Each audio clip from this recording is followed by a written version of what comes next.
And we should be live. Hello. Hello. Hello out there in Arvin Elleron channel Twitch watching land. I have my window open. Screw that guy over there. They were saying hi. That was... Yeah. And all of a sudden they're there's a loud car horn right outside my house. They have their phone with our recording going right now. It's like, oh my gosh, I gotta let him know. Welcome. Yes, this is Arvin Elleron's channel, and this is Community D&D with the ShadowCrew. I am your host and dungeon master for this evening, Shadowed Mage, he, him pronouns. Since we're on Arvin Elleron's channel, make sure to check out all of the ARV stuff that you can find through the commands in chat if you're interested in ARV stuff. Other than that, for Community D&D, I am joined by the usual crew of Yoi Gawain Lin, Hoodie from Oh My God, a Truck, and Tilted Gaming, and Drew the Damager. How about, Yoi, do you want to introduce yourself a little bit about who you are and who your character in our campaign? So, hello everybody, I am Yoi Gawain Lin, he, they pronouns, game and fiction writer.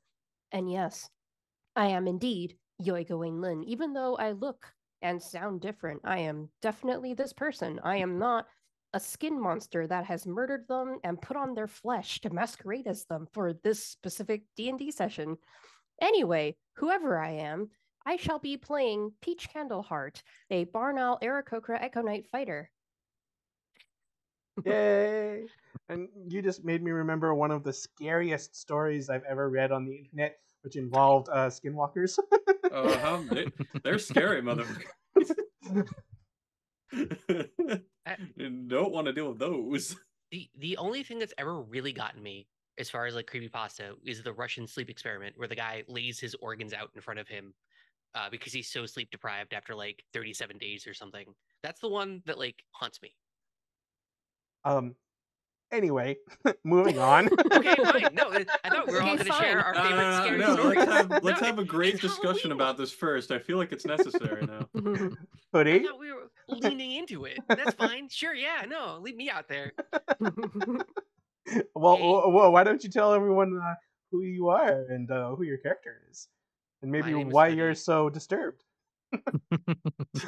My name is Hoodie. He, him pronouns. I am playing the adorable blonde-haired, green-eyed, cherubic Basil Gloverpot, 37-year-old Lightfoot halfling alchemist artificer. I was left out to dry. As you go. I was left out to dry by everyone. Sorry. Touch grass. No, that's all the way out. I have to go out my door, which first of all, that's not going to happen. And then I have to go down some stairs, and that's just, my legs don't work. They're like barely breadsticks at this point. Why do you think I told you to touch grass? I can buy some grass from Amazon and touch that. Does that count? Like, your rant against touching grass is still one of the most treasured things in my memory of this campaign. I do want to note that he's offered to get it from Amazon. In order for him to get the package, he literally has to go outside and grab the package. One of my neighbors is actually really nice, and if they see it's for me, they'll bring it up to my door. So if I'm lazy enough, I just only have to open up a door to touch grass. Do you have any houseplants that are real? No, the Christmas tree, because I can't see if they're dying. So I mean, I can either choose to overwater them every single day, is what would happen for me. You just feel the soil. Yeah, just stick your hand in dirt every day. That's not weird at all. Yep. Lots of them you only have to water like once a week. Listen, that's your job. I don't want to hear it. It's so weird having to touch dirt on a daily basis, man. Let me tell you.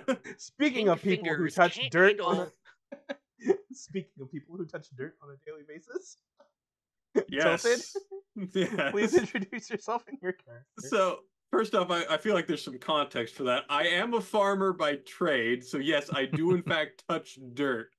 But yes, I'm Tilted Gaming, he, him pronouns. I am going to be your resident split personality disorder character. I'll be playing a Raven Aarakocra Gloomstalker Ranger, known as Cruce Swain. He is of noble lineage and tries to keep a very refined demeanor about him, but when it becomes something more serious that needs to be handled more on a justice side of things, perhaps, he takes on the persona of the aviary.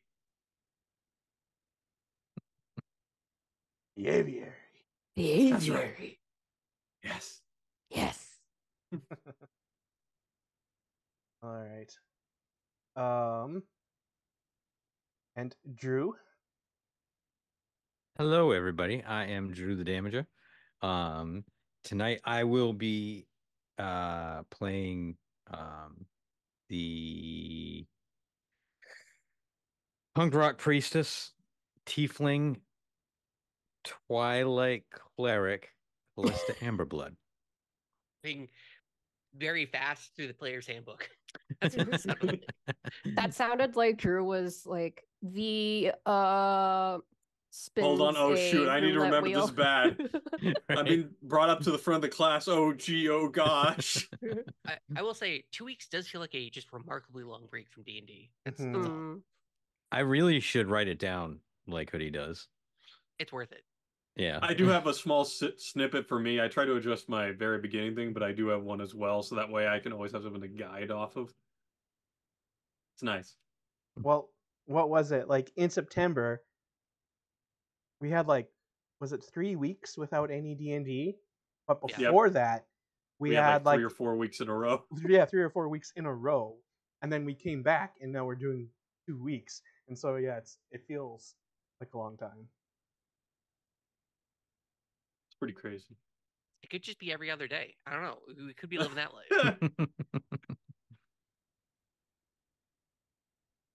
Okay.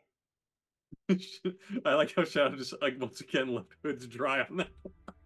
Yeah, no, it's fine. I'm just trying to make sure that things move along at a good pace. I'm sorry if you are wanting to. Because it's been 2 weeks, a quick reminder, we're still on day 10 of the second 10 day. We still have And we're also still in the the beginning of chapter 3 in the module, but we'll just 21 sessions, no big deal. we still have 3 10 days of fruit and veg left. We're still on day 8 of Tam's viewing, and then we still have 2 days until we have to meet Telez for something that I don't remember. Yes, and as a bit of a recap, this is the same day as when very early in the morning there was a fireball explosion out in Troll Skull Alley, just like yards away from the doorstep of your tavern and estate. Fiends. I had to think to use yards because my natural instinct was to say meters. You should use meters. That's the correct mass No. system. Except It's everything not in American. D&D is measured in imperial. Yeah, how many squares is a meter? Yeah. Yeah. Like 1.78 or something like that. Or no. There's 1.78 meters in a square or something? I don't know. I don't even know if that's the right number. We gotta get educated again, I guess. So, explosion, people died, people injured, 2 mysterious figures fleeing the scene. One went east, went into a shop, then out a window, got into a carriage, from what the crew was able to detect. And so that trail was lost. The other one, the one actually responsible, seemingly, for the explosion, went down a sewer. Part of its sash got trapped on the sewer grate, which led them, based on a sigil on it, to the House of Inspired Hands, which is also the Temple of Gond, which is very kind of like clockwork, lots of cogs and wheels and invention-y stuff. The god of inventors and artificers. Because that figure was seemingly some kind of puppet man or wooden man, some kind of construct.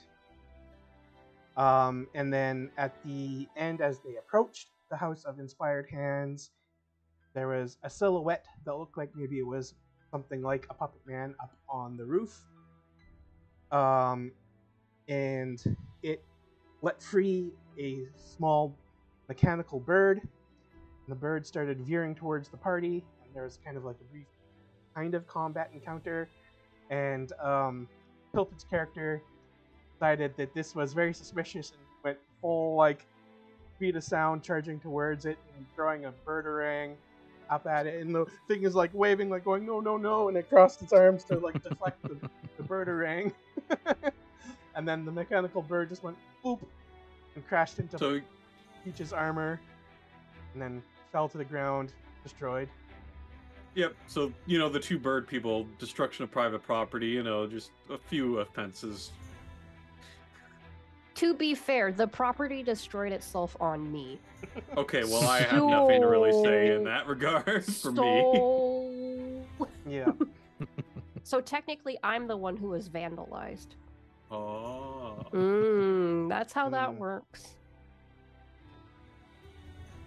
Let me see if I can adjust the capture of Yoi a bit so they're a bit more in frame on the stream. Yeah, new location, new everything. New webcam destination. Ah! That's what new webcam destinations sound like. I didn't know you became Hank Hill. Ah! Whoa, Bobby! It was such a good commercial for propane, but propane scares me to death. Like, As it should. You should feel fear around propane. It will keep you alive. it's like it could just explode. If I'm bad at using propane, it could just explode and kill me and all of my friends having a barbecue. So no, I'm good with propane. Yeah. I had a friend's father basically have that happen to him. Luckily he survived, but it was very bad. Oh, yikes. Wow. Yeah. It was Hoodie serious. is like, but... my terrors are completely validated, as they should be.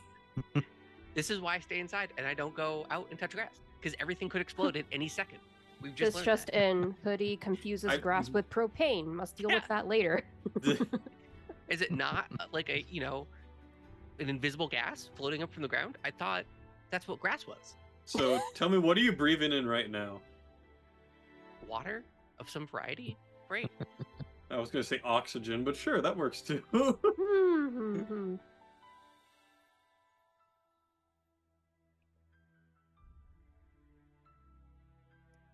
Okay. That should work. Yes. So, the House of Inspired Hands in the Sea Ward of Waterdeep. The mysterious silhouetted figure on the roof, which appeared to be some kind of construct or puppet man of some sorts, did disappear. Maybe it went down a hatch or something, or it disappeared out of eyeline sight. And there is a destroyed mechanical bird, which I believe Peach picked up and was looking at. And that is basically right where we left off. And is there any sort of destruction at my feet as well? Oh yeah, well, you were about to try and climb up the wall of the temple or something. Yep. Yep, I was going to, but I don't know. No. So I guess you're kind of hanging off the wall of the temple. Your birdarang hit the crossed arms of the thing and then clattered onto the roof. So don't worry, gentlemen. I'll find out what's going on over there. What? Hold on. What are you guys doing? What do you mean? We're going into a temple. Why did you knock a mechanical bird out of the sky? What's happening? I didn't knock a mechanical bird out of the sky. It swooped down and it struck me in the chest, my friend. Oh, right. Also, that puppet at the top of the tower looked very aggressive, and I wanted it dead. What? What do you even... What? I'm gonna climb back down now. Yeah, probably. People are starting to notice. Are they? I thought we were the only ones down here. we should just go inside Oh. All right then. and talk to them and not like climb their church. Well, But it sounds like so much fun. if I had gotten naked, I could fly on top of the church instead. Oh, that's true. Or we could just go inside and talk to the inhabitants of the church. Oh, yes, indeed. I was speaking purely in hypotheticals because our friend seems so upset about the idea of climbing churches. And Peach starts going in and he's still holding the bird. I jump off the side of the building that I'm climbed up on and just regroup with everyone. It was a good effort, Cruz. Oh, thank you. I really try sometimes. I was worried for you guys, you know? Yes.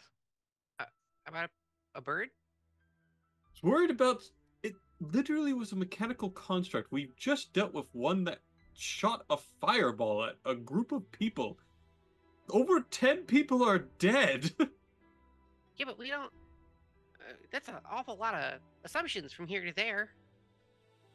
Yes, and I'll explain that in due course, but for now, that was just my feelings in the matter.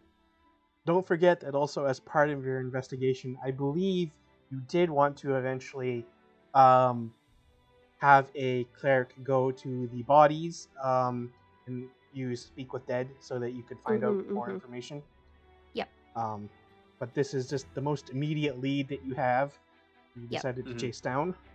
Yes, because we pursued where we thought the construct could have gone, and we saw eventually a scrap of fabric with the sigil of the Temple of God on it, which was how we came here. Yes. And we also know that only Miss Telez is able to do Speak with Dad according to Callista. So we were just like, we've probably been bugging them quite a bit. We should probably hold off for the moment. Peach is ashamed. All right. Yes, So, so we go inside. I will give you some details here. I'm going to zoom in on the on-stream map. Mm-hmm. So you can see the shape of this building is has like a big hall right on the corner, and then it goes back along a section to a circular section. So the front door is actually along Sea-Watch Street, near the western or left prong of the star. You were approaching along Shark Street, and the figure was on top of the circular section. Okay.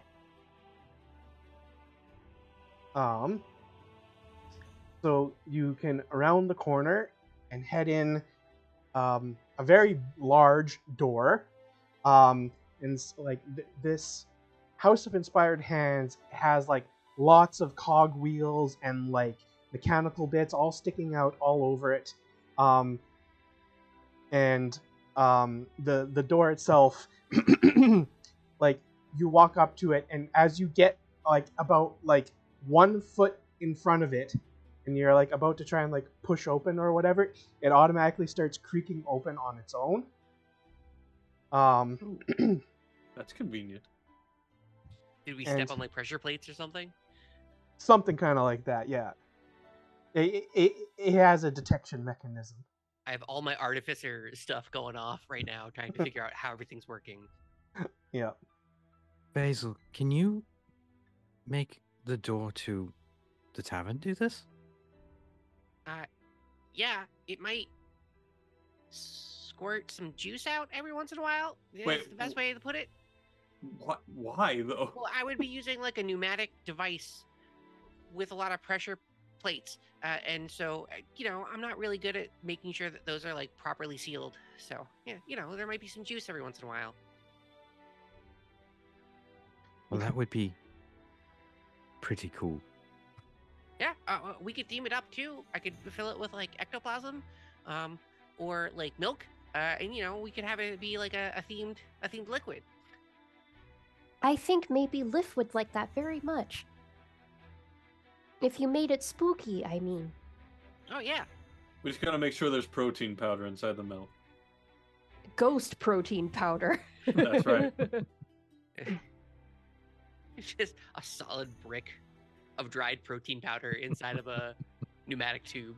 There you go. A little bit of a crunch every time someone steps on it. So, since it is about midday, the door as it opens reveals the inside is open and abuzz with activity. Lots of people running back and forth, and because the inside is kind of so you can see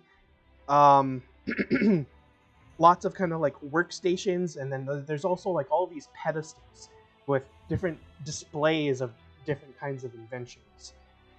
And there are 24 of these marble pedestals as you look inside, and each one of them bears a prize-winning invention or miniature model of some other extraordinary creation. Are any of them missing by chance? Nope. Okay. Are they things that we as lay people would recognize? All right, so if you go along and you start to inspect some of them, they include a 4-foot-tall working model of a clock tower that rings at the top of every hour. It is made out of wood, iron, bronze, and glass, with brass bells and delicate hands formed from solid gold. Whoa. There is also a wooden flying machine that has wings that flap when it becomes airborne. There is a miniature model of a mechanical dragon turtle, which has a brass plate affixed to its pedestal that reads, Big Belchy, sank in Deepwater Harbor on the Day of Wonders in 1363 DR. There is also a functional... The most normal name in the entire campaign so far.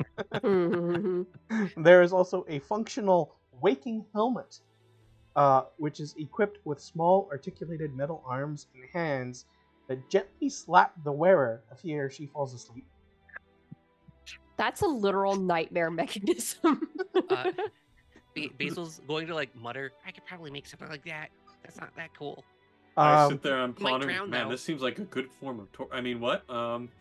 We'll just forget that for the moment. And the last one that kind of stands out is a miniature model of a red submarine shaped like a manta ray that has another plaque affixed to its pedestal that reads, The Scarlet Marpenoth, Lantanese submersible, launched in 1489 DR.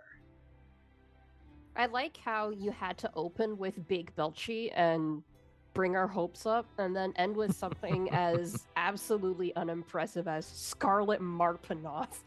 So, Marpenoth is the Sword Coast calendar equivalent of October.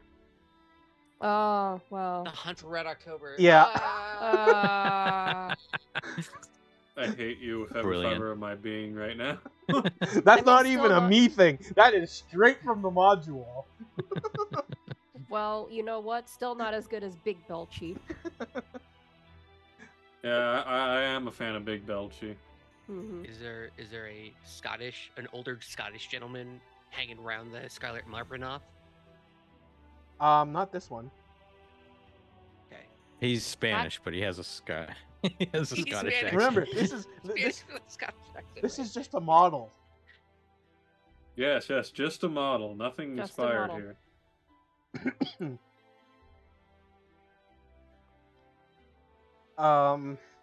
So you see all these models and things along these pedestals.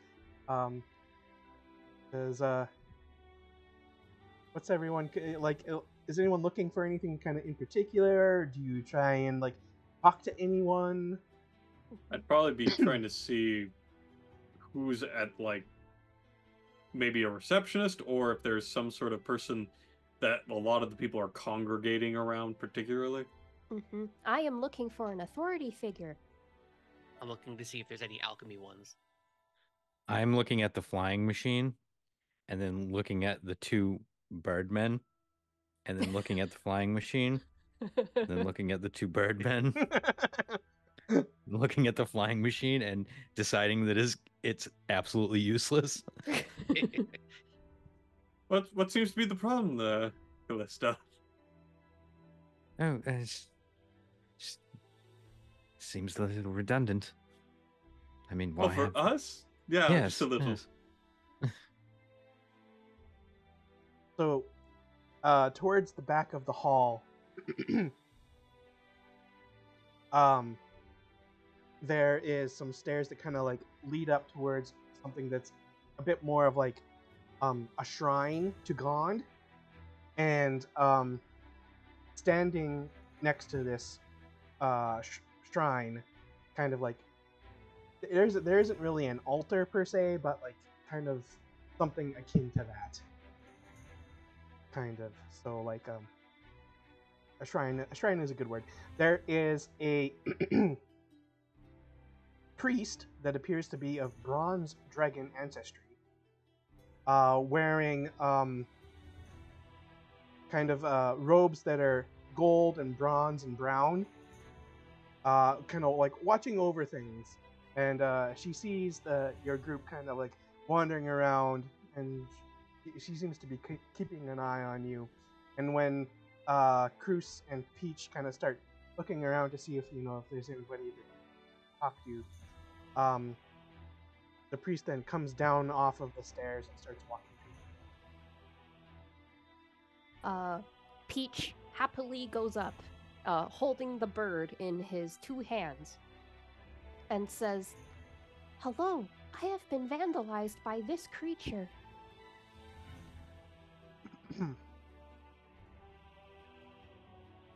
Ah. Greetings. It does appear to be something of a make of what someone here might make, but I try to keep abreast of all the inventions and goings on of all of the members of the House of Inspired Hands, but I do not recognize this mechanical bird. May I introduce myself? I am Valletta, a priest of Gond. May I have your name? Yes, indeed. I am Peach Candleheart. I am my father's son. An interesting way to introduce oneself. But it's true. Ah, but I see that amongst your party is an artificer, an alchemist. Basil's turns around from like looking to see if there's any alchemy based things here. Yeah, not a lot of alchemy here. Yeah. Hey, Basil Glabberpot, at your service, I guess. Yes. Well, I could tell from your appearance, visage, that you are one who takes part in invention, even if it's not the kind of inventing that we necessarily do here. But anyone who does inventing is, of course, welcome in the Temple of Gond, here at the House of Inspired Hands. Now, about this mechanical bird which you say accosted you and your friends. Was it near here that you were accosted? Yes, indeed. There was a tall mechanical figure on the round roof of this very temple which raised its hand, and then this bird perhaps flew or fell from it, and then it smashed into me with quite amount of velocity. And then she just kind of like raises up her clawed hand and like grasps the side of her head and lets out a big, long, heavy sigh, going, "Oh!" And like you can even see like the air in front of her snout like start to crackle with like a little bit of electricity. It's bad to Peach. note right now that I went ahead and destroyed the mechanical thing that actually sent that out in the first place, possibly. Well, I don't think it was destroyed. We did see it flee. I definitely caused it harm in some way. Ah, so you have met Nim. Not personally, it doesn't sound familiar. Well, Nim is. Perhaps it is best to show you for yourself. Come with me. And she'll start to lead Alright. you towards the back of the hall and then down a corridor towards the circular part around back to the back. And then she'll take you up a spiral staircase up to an attic. Well, when you get there, the door to the attic has a lock on it, and then she'll sigh again and say, "Well, this is new. Seems that Nim has locked himself away. I do not have the key to open this lock." Don't worry about it. Oh, I'm got it pulling covered. out a bunch of thieves' tools. Basil, you can pick locks, right? Yeah, I have proficiency with all tools, basically. Cool. So- Yeah, because I'm holding the bird, and I don't think Peach would want to put it down to use thieves' tools. So this works. This works great. It's a dexterity plus proficiency, right? Yes. Does someone want to give me a help? Sure, I'll help you. Slash RD 20 plus 5. Nope. None of those were right. Okay. They didn't show up. Okay. This plus 5. Not good. Okay, well, you have Oh, no. advantage. I do have advantage. The 1st one was a 4 plus 5 is a 9. So please, anything that's not a 4. Well, it's not a 4. There you Okay. go. Definitely way Yay, better. Nice. It is a nat 20. Nat 20. It's a different kind of lock there, Basil. You have to just... Yes, there you go. You got it. Oh, hold on. I think I should... Hold on. I'll take out a giant comical lockpick. Here it is. And I put it in and I just wrench it open. Well, I'm impressed. You made very quick work of what looked to be a rather complicated lock, having been made by someone, from here. Oh, our friend is very intelligent. I could have just poured acid on it if I- I thought about it. For Let's like not 2 do seconds. that. I was about to head back down to the hall to see if we could find something to unlock it or remove the lock or something, but you made very quick work of that. Almost suspiciously. What is that? Huh? And then- Should I be We're- worried? we're- Should I be worried about any of the possessions of the House of do you Inspired Hands? Do you have any like really can- cool, regions for potions, or do you have anything like potion containers that are magical or magical potions? To assuage your fear, we're actually hired adventurers in the city of Waterdeep. We have to deal with locks and various other things on the day-to-day. Also, I'm way more likely to poison people than pick locks, so this is kind of like a rarity for me. You really need to figure out when's a proper time to talk, Basil. Peach leans in and he says, you know how my father says that when people have a great talent, they also have a great disadvantage? Sure. Well, you see, my friend's great talent is that he is extremely intelligent, but his great disadvantage is that he must sound like a deranged person who poisons everybody. So, Oh, Which I he still- totally doesn't. I want to you make still sure hear we all that. know that. I- He doesn't do that. let me just say, I know the type. yes, my father talks about these types quite often. He says they are called academics, and he judges wizards especially. And inventors. Oh, well, I don't know if he has ever spoken about inventors. I think it is just wizards that bothered him. But rest assured, we're not here to cause any trouble, madam. We saw a problem. Our friend here wanted to go and alleviate the problem as quickly as possible, and that was... Yeah, I specifically don't work for the bad guys. I didn't like them because my friend told me that they kick puppies, and I don't like that. So, I'm a good guy. Peach says it's true. And Valilla will just kind of shake her head a little bit. Then she'll call out saying, Nim, we have guests and we're coming in. And then she'll, like, open the door and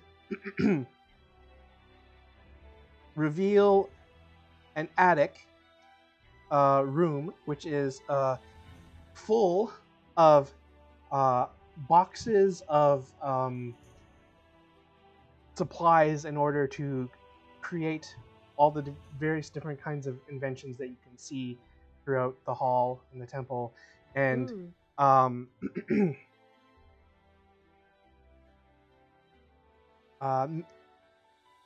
make a perception check. All of us? Sure.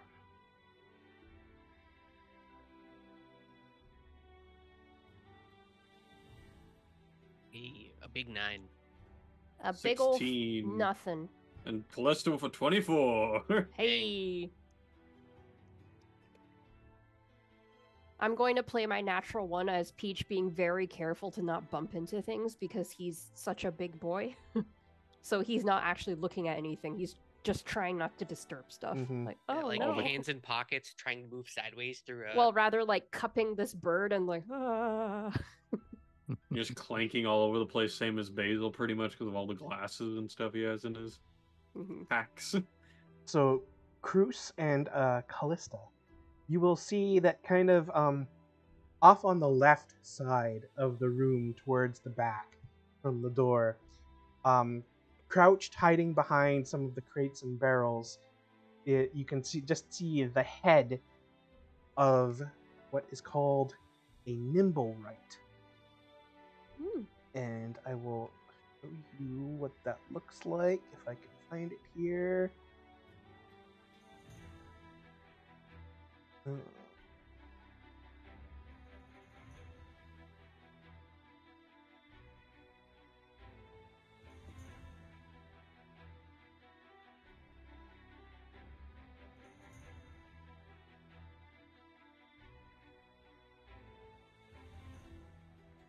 I have a feeling it's either going to be scary or adorable.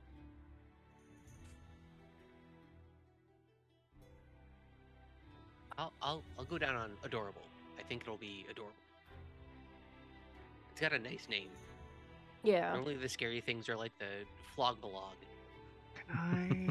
Yeah, like Banshee or Hag or... Mind I Flayer. don't consider it Yeah. to be either adorable or scary. I'd say right in the middle. There it is. Go to players.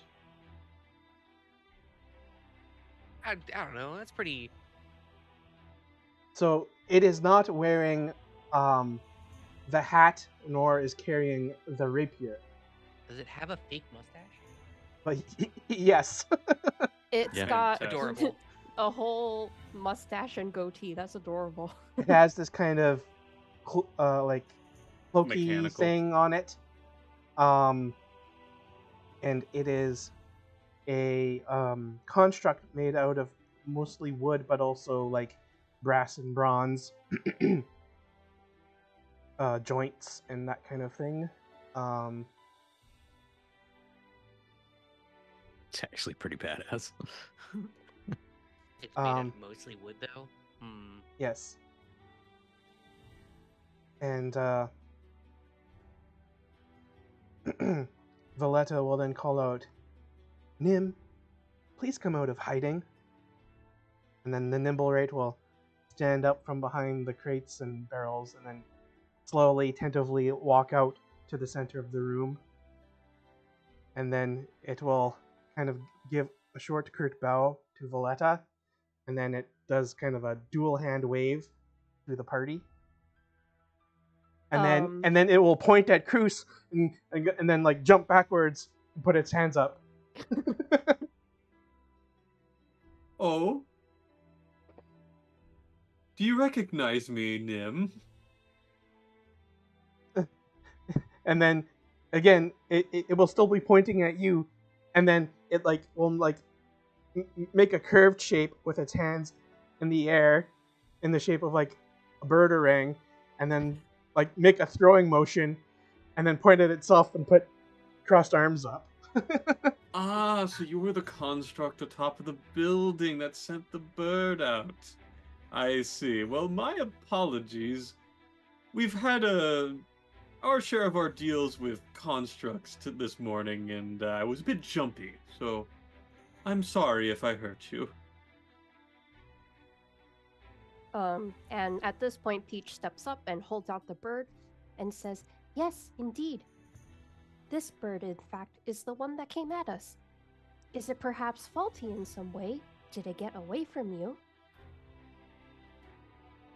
And then Nim will kind of like cock its head, and then step forward tentatively towards Peach and put out its hands as if asking to take the bird.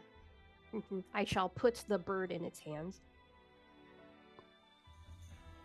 And it will bring the bird up to kind of its eye level and look around the bird.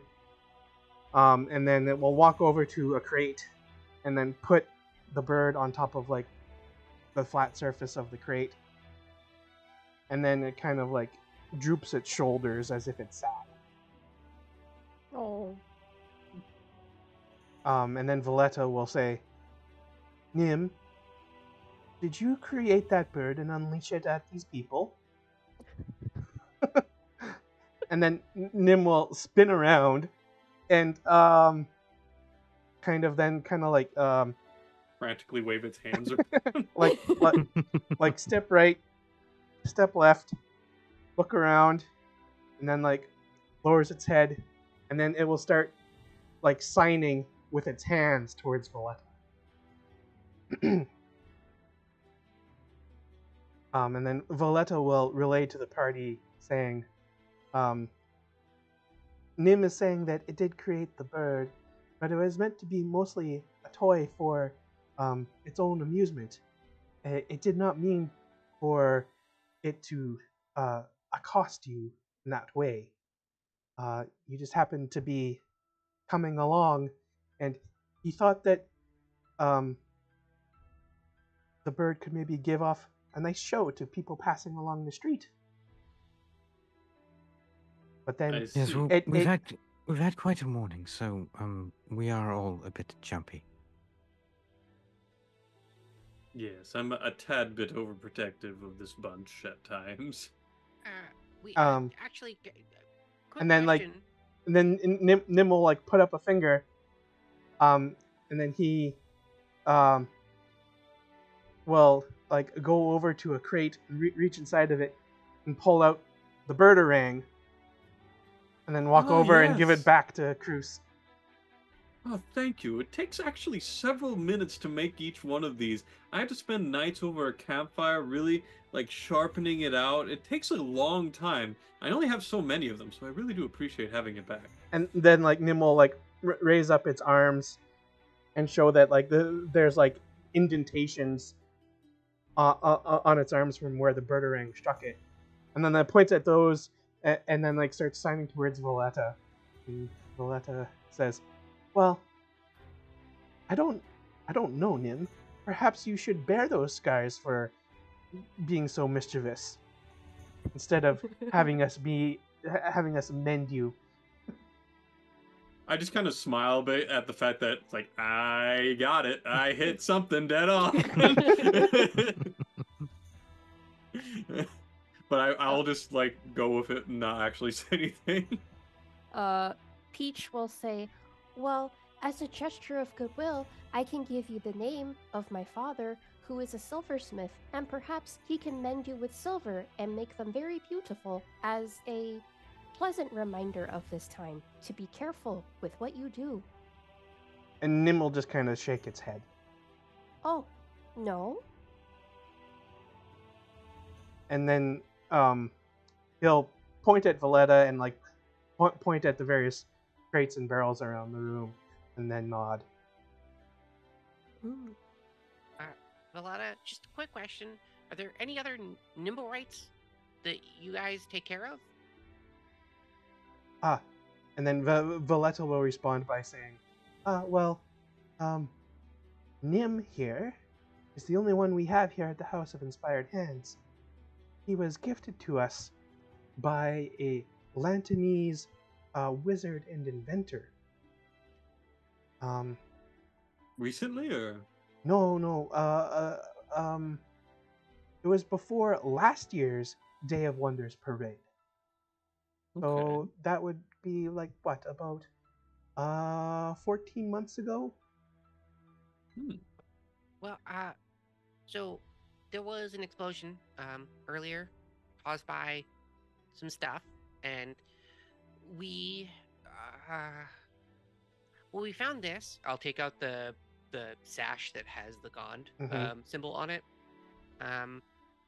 And there were reports of a I'll give a sheepish look up at Nim, a puppet person there that caused this. So it doesn't look good.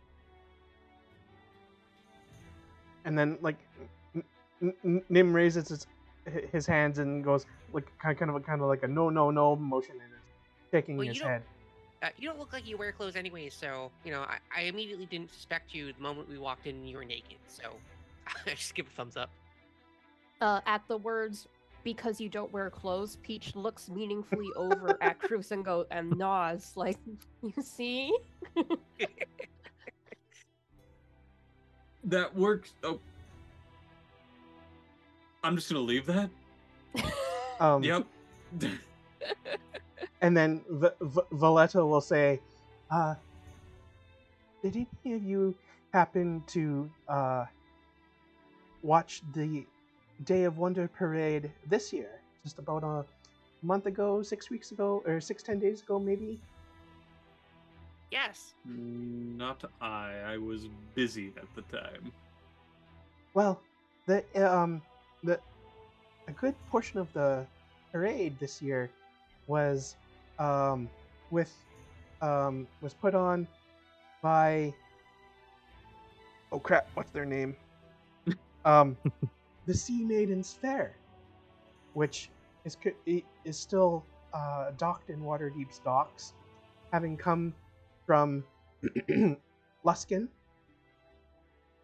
And I happen to see in their parade that they have nimble rights.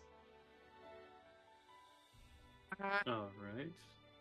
So, and then, like, Nim will start signing something to Valletta.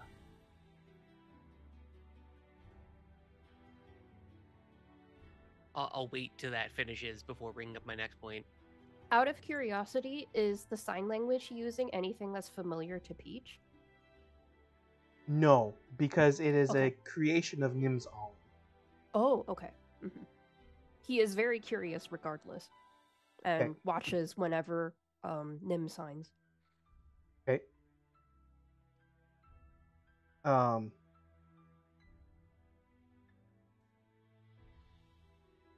And then Valletta will just kind of like let out one of those heavy sighs again.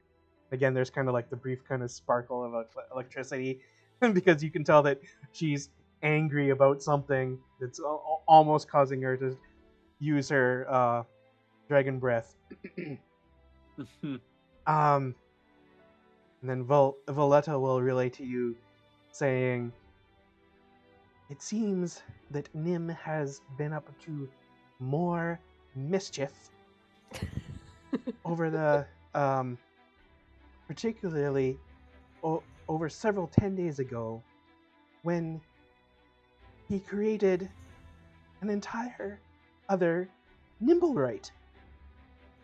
Oh no. Okay. Well, that's bad.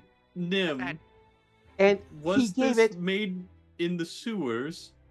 Well, no, he created it here, but he did give it a sash from our temple.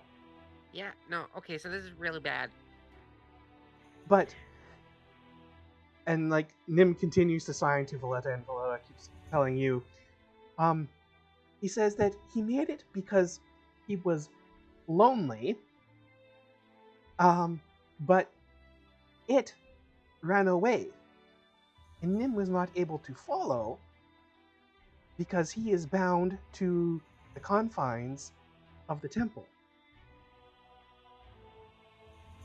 It is part of an enchantment that the wizard gave when he gifted it to us, that Nim would stay here. So he made himself an evil twin, and the twin escaped. I suppose you could say that, yes. I don't Considering think it's that fair 10 to people call are it- dead by its hand, I'd say yes, quite evil. Well, Well, I'm not sure if I would ascribe evil to it, but perhaps it has found other people who have decided to use it towards evil ends. Can I insight check all of this? Yep, Yeah, go ahead. also same, I guess. we are all inciting at this moment. Yep.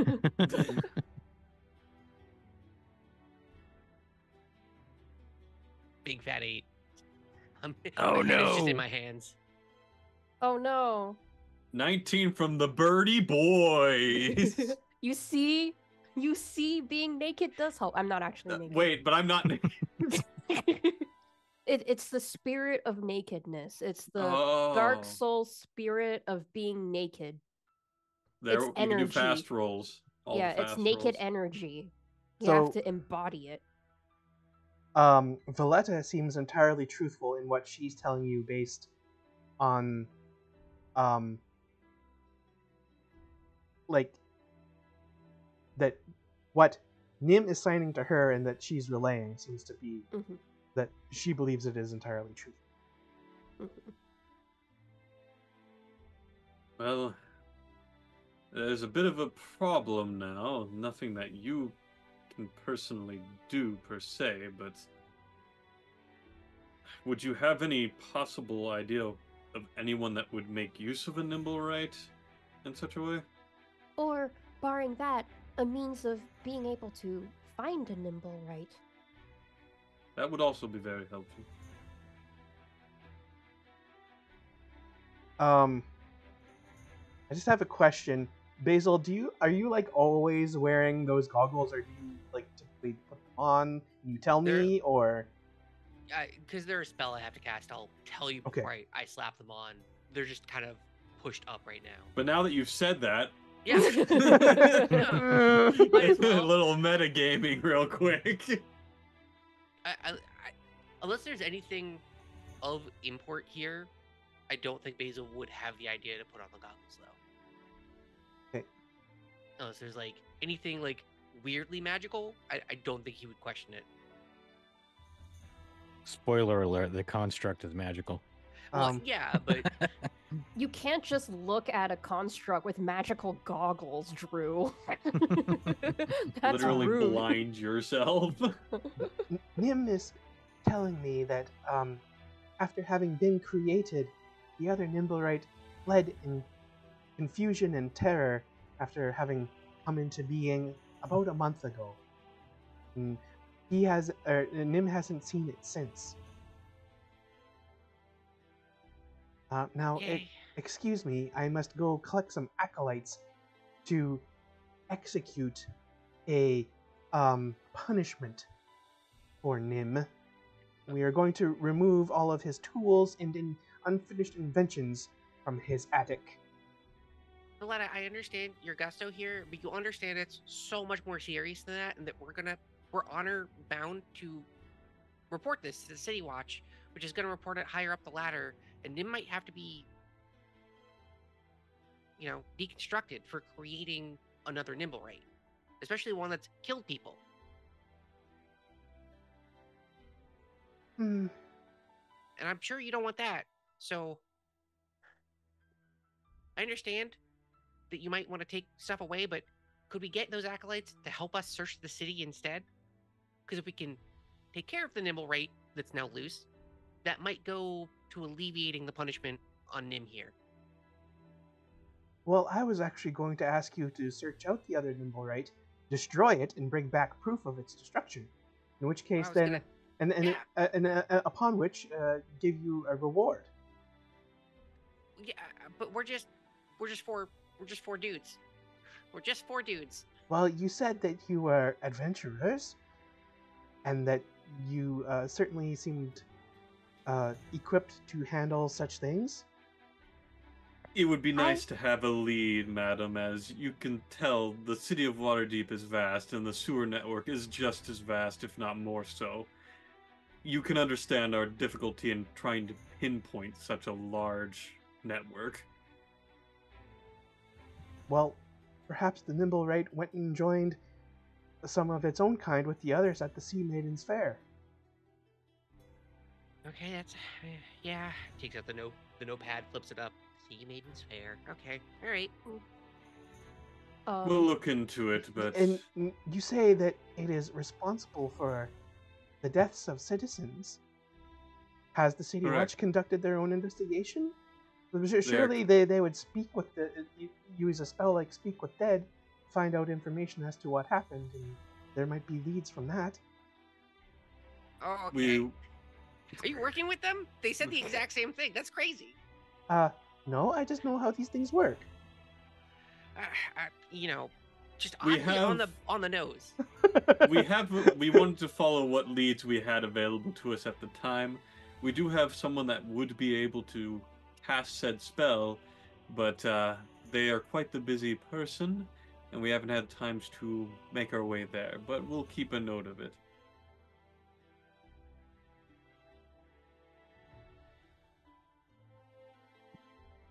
Oh, and then like Nimster is like signing something to Valletta again. It seems that Nim seems to be feeling some shame or guilt for his part in this, and says that he created a device in order to find Nimblewraiths. He created. Basil's hands just go up. Yeah, that's exactly what I'm talking about. Yes, that would be quite helpful. Yes, that'd be incredibly helpful. He created it because he wanted to go and find his newly created friend, but then found that he was unable to leave the grounds of the temple. But he Valletta, says, you hear how depressing this is for this person to live, right? You hear it in your voice when you're telling us? yes. Okay, so just so you're but aware, you should probably get him a friend. Well, suppose. Okay, yeah. It's just Nimblewrights aren't. Nimblewrights may be sentient, but we never believed that they were truly sapient, like most living mortals. But you do hear it now as you're telling us the story that your friend It Nim is rather was depressing. so desperate. Yeah, okay. Just as long as You you admit are it. all also part of the Temple of Gond here, and this is probably one of the heights of your inventions right now, currently, so... However, Nim says that he misplaced the device and is now no longer sure where it is. I turned to immediately to Basil. I got it.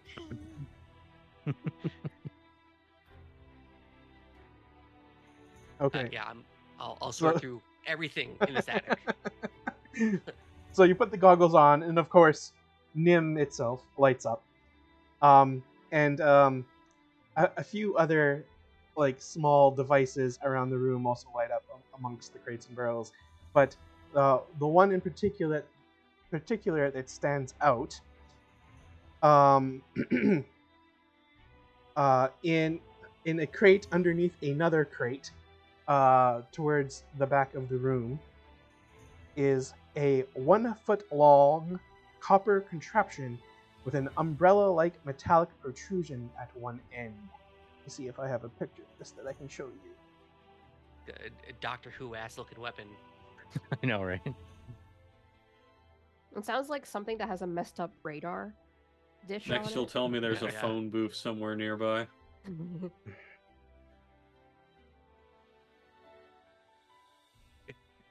just love the casualness of disregarding the entity that was so sad it made its own copy that was so sad to be here it ran away. Like, No, yeah, it we're gonna was punish so. it. It was so mortified at becoming sentient that it ran away. Yeah. It ran away in fear. Is it Mhm. bad that when I see that, I literally think, I'm Mary Poppins, y'all? I'll pull it out. There's a lot of hooks on this. So Like- you. Oh, sorry. Go ahead. Like, as the 3-year-old in the party who made an imaginary friend, very recently, in terms of chronology, Peach is feeling a lot of feelings right now. Yeah. Yes. So this is a Nimblewright detector. Your goggles, Basil, will reveal that this has an aura of divination magic around it. Nim then signs to Valletta explaining how it works. To activate it, you must hold down a trigger, which is the bit on the left side that looks like you can put your thumb against it. And then upon being activated, when it comes within 500 feet of a Nimblewright other than Nim, the umbrella will begin to spin, whir, and click. The spinning, whirring, and clicking accelerates as the distance to the target lessens. So the closer you get, the more activity. Just like Death Stranding. So cool. You made a Death Stranding BB unit. It reaches maximum activity, maximum velocity and volume, when you are within 30 feet of a Nimblewright. Mhm. All right. Well, I suppose now it's... What do we want to do next? Do we want to go straight to the sewers, or perhaps reach out to the Holy Hand's house and at least get Miss Telez back over to the tavern? I mean, we had 2 adults tell us to go speak with the dead people, so I feel like that's probably the responsible thing. And Sir Valletta. Basil, we're adults here. All of us are. What? Oh, yeah, right. I'm the oldest, right. We're adults. I'm an adult. You're an adult. Yes. Great. So Valletta will stand there keeping a sharp eye on him, and then will actually take out a stone from her pocket and put it up near her mouth and ear, and she'll send a sending message down to some of the acolytes, who will then come running up the stairs and start removing all kinds of things from the attic. Hey, just a quick aside. Instead of taking things away, maybe give Nim, like, a person to hang out with or someone to play, like, checkers with, or like Dragon Chess or something, so they don't build another one that kills people. It was crazy, right? Your advice is certainly taken under consideration concerning the events that have happened. I'd hope so. If- We'll do our best to deal with it in a quick manner, but please do keep an eye on the Nimblewright, of course. Now, If I may perhaps interject, I would very strongly advise listening to the advice of my friends. For you see, when I was 1 year old, I too made an imaginary friend, and I created a body for this imaginary friend with my own cast off feathers, and it made my father realize that perhaps I was being under socialized. And then, once he began socializing me properly, I stopped acting out, and I was a very good son. That was 2 years ago. And as you can see, I am now a very upstanding citizen. Just go ahead and, like, pat Peaches on the back, like, that you are. We're gonna get better and better. and like Valletta will nod sagely and kind of stroke a talon along the underside of her snout. um, and then she'll say, yes. Well, as to the matter of a potential reward, if you do find this rogue Nimblewright, destroy it and bring back proof of its destruction. We at the Temple of God are willing to pay you 500 gold pieces, along with providing some potentially useful little inventions. These being adjustable stilts, backpack parachute, a barking box, and a matchless pipe. I don't know Peach what we would pauses. use any of those for. 100% about it. Peach pauses at the matchless pipe one and says, "But pipes do not usually have matches." Ah, yes, but a switch made of flint is built into the bowl of the pipe itself, so you do not need a match or any kind of flame source. It will light itself. Oh. And what exactly is a barking box? Ah, it is a metal box about 6 inches to a side, has a crank on top. When you wind the crank, it activates the box for 8 hours, and while activated, the box barks whenever it detects vibrations within 15 feet of it, as long as the box and the source of the vibrations are upon the same ground or substance. That can either be extremely useful or extremely painful if you stir a lot in your sleep.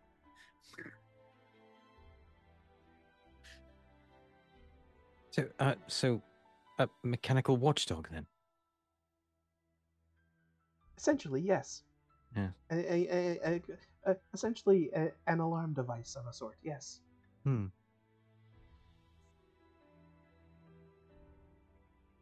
backpack parachute,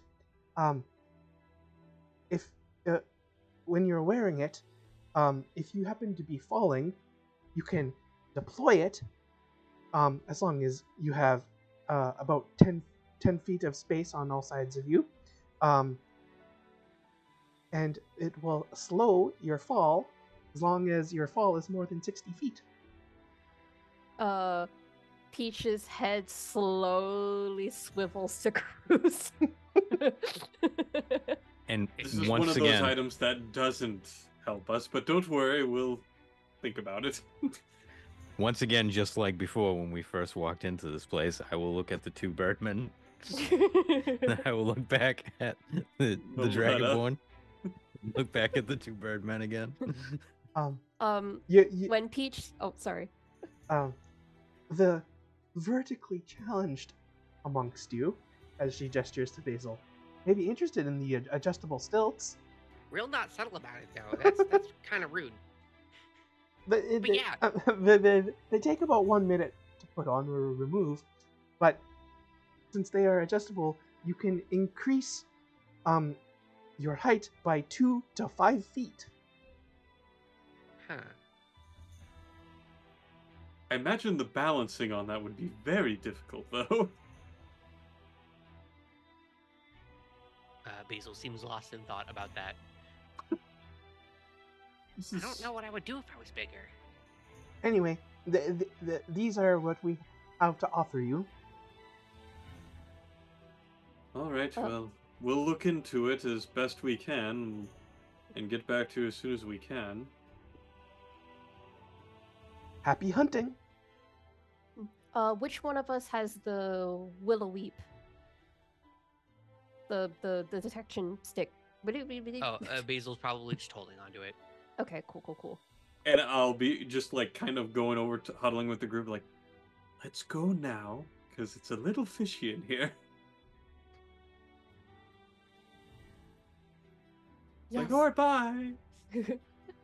And Peach says, "Yes, it is reminding me of my childhood a little." I'm not going to tackle that can of worms, but yes, let's go ahead and continue. One last angry look at what they're doing to Nim and then leave. And as we make our way outside and we're away from the area where they could hear us, and like, so does anyone feel like a little suspicious in the fact that they immediately offered us monetary gain for an invention that was made in their establishment? Well, they probably want to cover up their culpability in all of this mess. Yes, That and is they're what my hoping that father we'll would be say. silent about that, is what they're trying to get at, is my thought process. Well, of course, that is how the world works. At least according to my father. Well,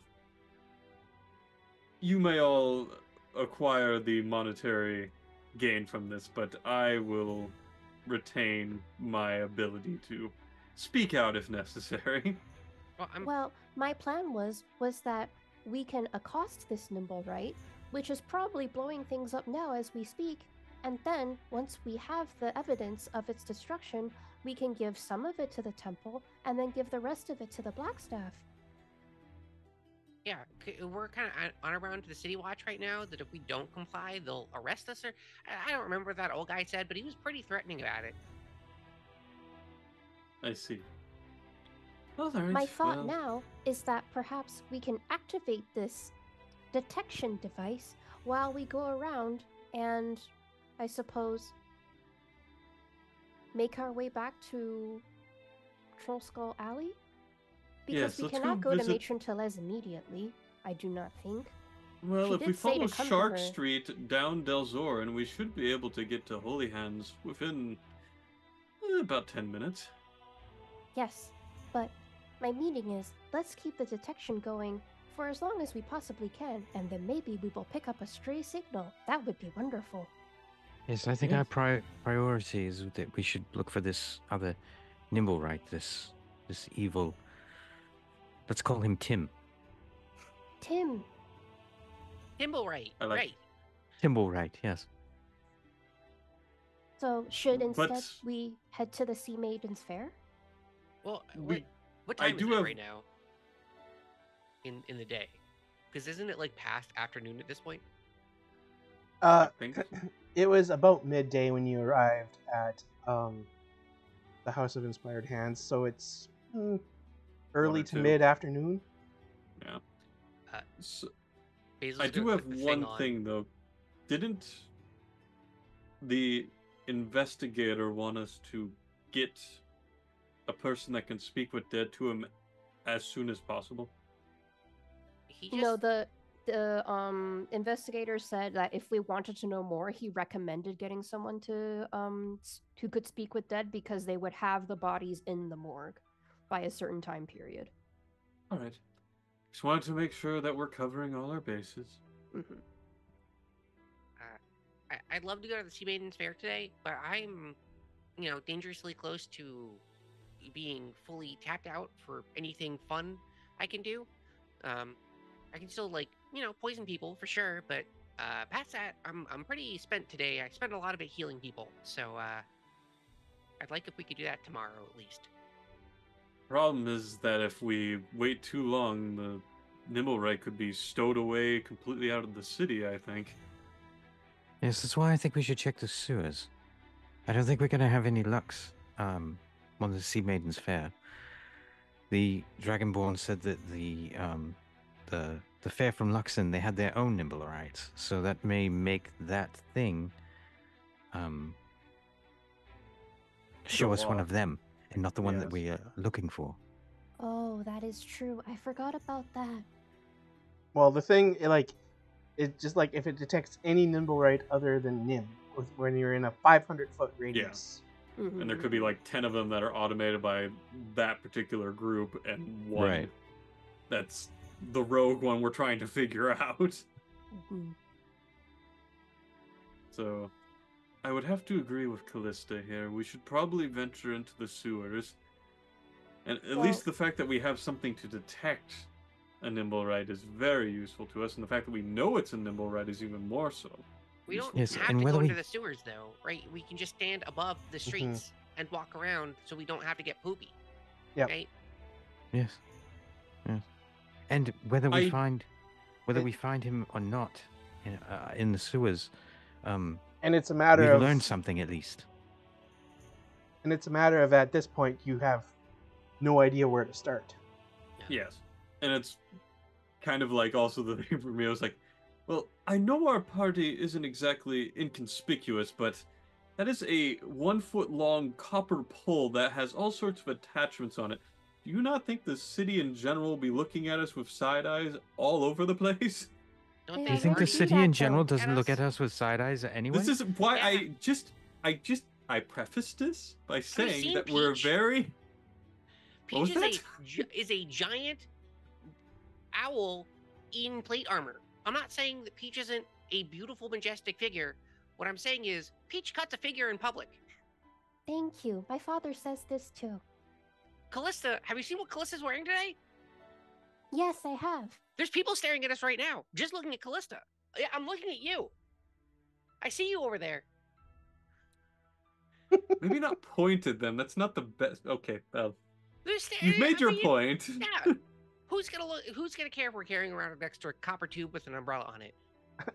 There's like one of the like young human male acolytes that's like walking back and forth, kind of blushes, and then like raises an eyebrow as he looks at Callista. And I'm like, sexy singles in your area. Campaign tagline strikes again. Peach says, well, in that case, we will keep the detection rod active, and seeing as the only other potential lead is speaking with dead people, maybe we can visit the Holy Hands house and ask Matron Therese if she could give us a priority dead speech? I don't know what it is called. I don't do magic. No, We should probably leave Callista to talk with Mistress Therese. Yes, I can ask her, but the only problem is I don't know if we're going to get a whole lot of information from the people that were attacked. Well, any information is better than no information. We need information from the gnome. The gnome is the big important one. The gnome that was holding the book that looked like they were the focal point of the attack. Everyone else, like maybe not as important.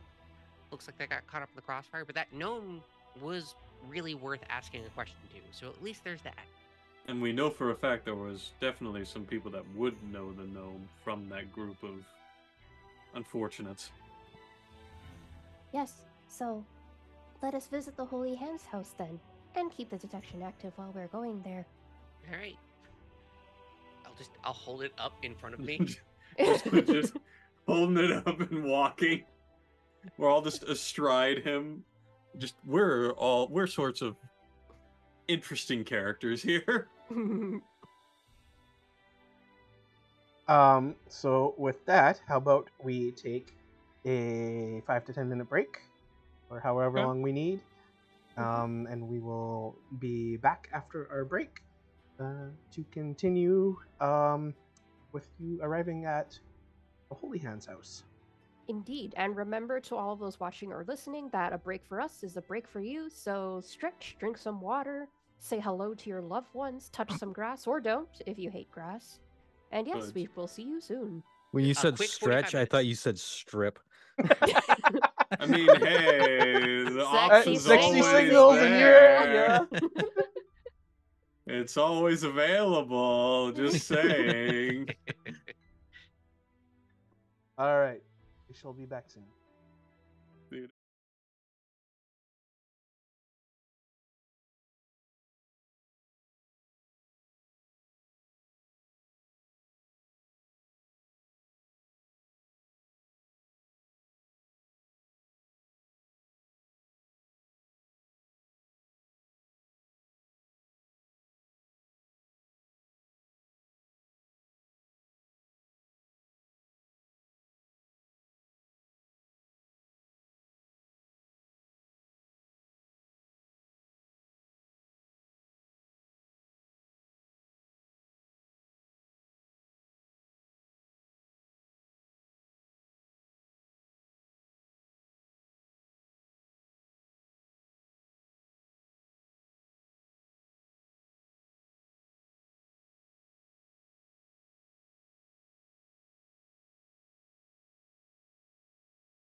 absolutely run. That's gonna be my. one-shot. Yeah, I and so know like now for a as you're walking back to the house of the Holy Hands house, the apocalypse happens and you all die. How's that for coming back from break? Oh. Because we're I don't back care. from break. I've care, already I got my already third died. character in back in my head. I'm like, man, I know what I'm doing. All right, yes, we are back from break. And the crew was harassing me because I was joking that I was going to cause them to TPK this session. And now they're like, no, you promised. Where's I this need to go. TPK? Where must. are our 10 shambling mounds? We expected them.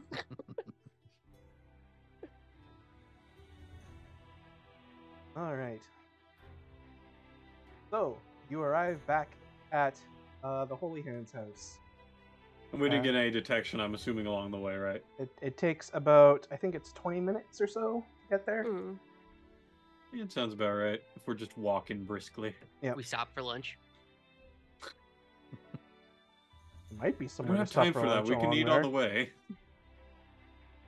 We should set the copper tube up in the center of the table. See. Just Hood's trying to go, or Basil trying to like hide underneath the umbrella from the heat. The umbrella is like this big. I don't know if that's happening. I know I did that horizontally and not vertically, which was a mistake.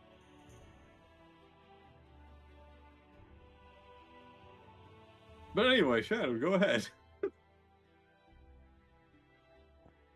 Okay.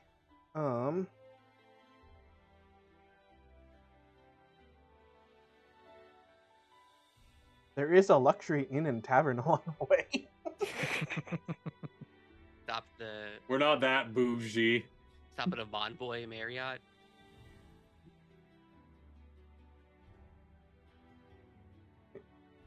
All right. So,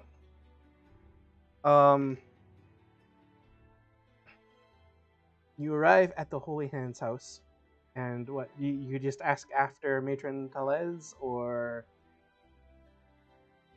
I guess at this point. what's gonna happen it- here? We all shrug and look at Callista. Yeah, we did agree that Callista would take point. Yes. Yeah. Yes, I will go find Matron Deleuze, and I will go to her room where she usually hangs out. Okay, she is not there. Oh, good. Can I find one of the other characters that I made up that hangs out here? And you don't remember the- their names, unfortunately. The dwarven If you remember bodyguard. one name, yes. The dwarven bodyguard is also not there. Hey, we got a raid. And hello, the kids are asleep. Hey. Thank you for Hello. the raid. Welcome, Valerie. Right? And is there Yes. an Eric tonight? I don't know. And anyone else Usually. coming from the kids are asleep? But welcome. Just the Valerie Valerie. tonight. Oh, okay. Okay. We are in the midst of our D&D session. There was some mild interrogation at the House of Inspired Hands, finding out that they have a Nimblewright there who was sad and depressed and made a friend, and then the friend, as it came into life, was like super afraid of now being alive and ran away, and so now the runaway Nimblewright was responsible, seemingly, for the explosion on Trollskull Alley. Couple of dead people, no big deal, you know. Yep. Mm-hmm. And NBD. so now the priest at the House of Inspired Hands asked them to track down the rogue Nimblewright and destroy it and bring back proof of its destruction. Also gave them maybe some possible leads to maybe try and track down, but they decided to head back to House of Holy Hands, the Holy Hands House, whatever it's called. And they are trying to seek out Matron Thalez to ask her to go to the morgue so that they can speak with the dead from the fireball explosion incident. That's about where we are. I will go look for the ASMR named Jarek. Yes. Hey, You do the find Jarek. Massamar. The Massamar, yeah. Massamar. Yes. Right. Call back. Because he's jacked. That's right. Jarek the jacked. We need All to the side we need to get characters him are jacked, you know. We need to get him and Liv together so that Liv can have a gym buddy in the afterlife. That's Oh my God. right. Yeah, they would Wait a totally minute, that's bro up. implying that we're gonna kill him. Yeah, basically. And that Callista's gonna be okay with that. It's fine. Jarek, where is Matron Tellez? Oh, hi, Callista. Matron,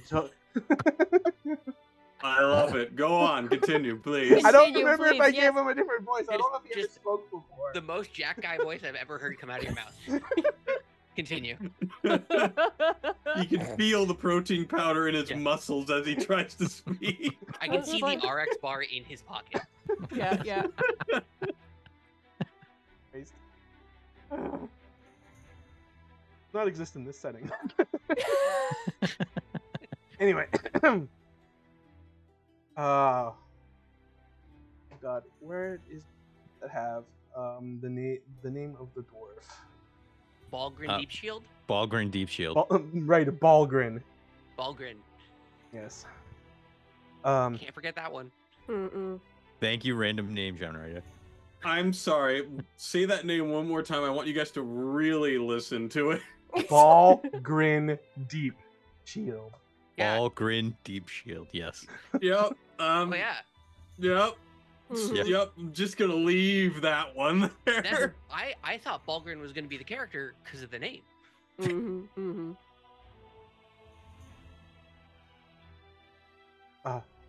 Matron Tellez and Balgrin had to leave on urgent business. I'm not entirely sure where they went.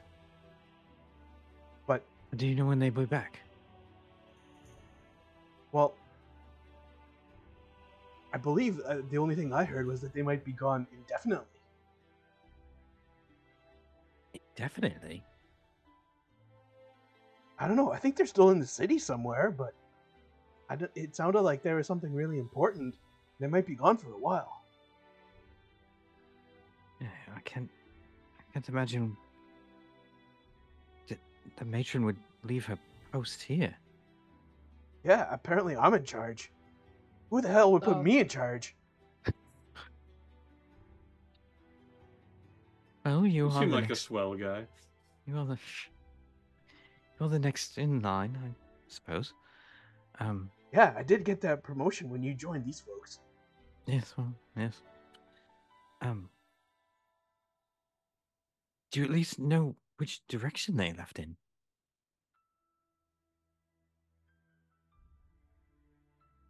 I think they're going to the North Ward? I mean, this is the North Ward. I meant the Field Ward. What I know of a church or temple or something in the field ward. Bad that I didn't even know there was a field war because it's such a small northern tip of the city.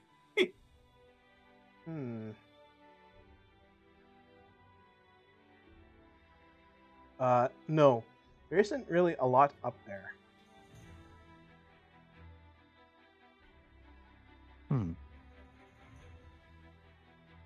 Oh yeah, there it is, way up there. Yeah, it's kind of tucked in. Are they taking the high road out of the city? Well, they said they wouldn't be leaving the city, but I don't know. I don't know if I trust that.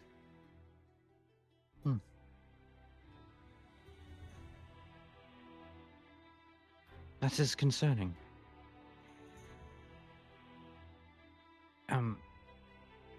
We had an incident happen today at the tavern, and a magical spell killed a few people. one of them was someone we should probably talk to. So I wanted to see if Matron Tellez could use some of her magical abilities to maybe speak with one of the deceased from the attack today.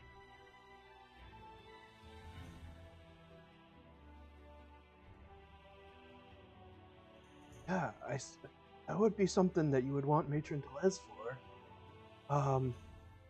Sorry to hear about that incident. I believe even the City Watch contacted us to see if we might be able to offer assistance at some point. I guess, you want me to leave a note for Matron Tellez? Yes, if she comes back, then please tell her to seek me out at Troll Skull Alley. Will do, Callista. All right. It was good to see you again, Jack. I don't know who I would be able to leave in charge here, but, I mean, I could be able to go cast Speak with Dead for you. Could you? Well, I mean, I have the ability. Would you be willing to?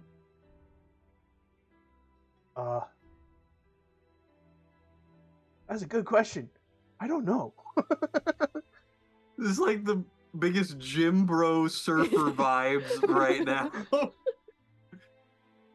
It's like a mixture of gym bros with the guy that we help with the Lord's Jallister. Alliance. Oh, God. It's right in between. I'm just like, what is this? That would be very helpful, Jack. Yes, I mean, we could just lock the doors to the Holy Hand's house, and if you could come with us, and we could take you to the gnome that we need to interrogate. Yeah, sure. I think that's okay. All right. Well, wait. When are we going? Are we going now? Yes, we could go now. If that's all right with you. And he turns around. All right, everybody get out. We're closing up shop for the day. Everyone, I'm assuming, is looking so confused. I didn't know that we had a shop in the Holy Hand's house. Well, you see, when we came in, we should have realized that Jarek was in charge because there's gym equipment everywhere now. Oh. Oh man, I didn't even see the pull-ups by those statues. Am I hearing jock jams in here? And then like another one of the acolytes like comes up and like will like whisper in Jarek's ear, and then like he like kind of like mumbles back to them, and then he kind of like grumbles a bit, and then he'll like take out like a ring of keys and some other documents and hand them over to the acolyte, and they're like, "Okay, fine. You can stay open. You're responsible now, okay? Got it? If anything happens, it's on you. No longer my fault. Callista needs my help. Gotta go help Callista." I'm sure they'll be fine. All right. That sounds like it might be fun. Let's go. And we'll go. Yep, we go. All right, so we got this.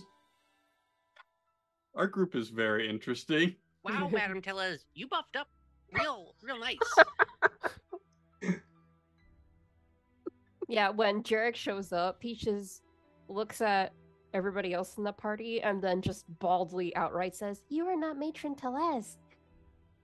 I'll literally just start walking towards there, like, great, we just stand out so much. What are you talking about?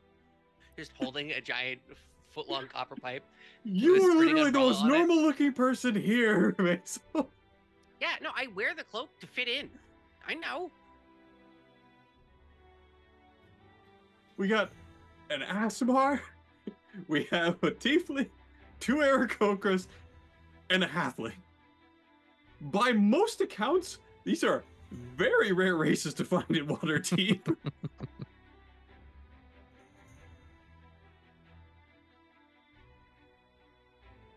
It's fine. It's fine. Let's just make our way back to Trollskull Alley. Nice to meet you again, Jarek. Okay, I'm just trying to figure out where the hell the morgue is. It says it's in a city watch.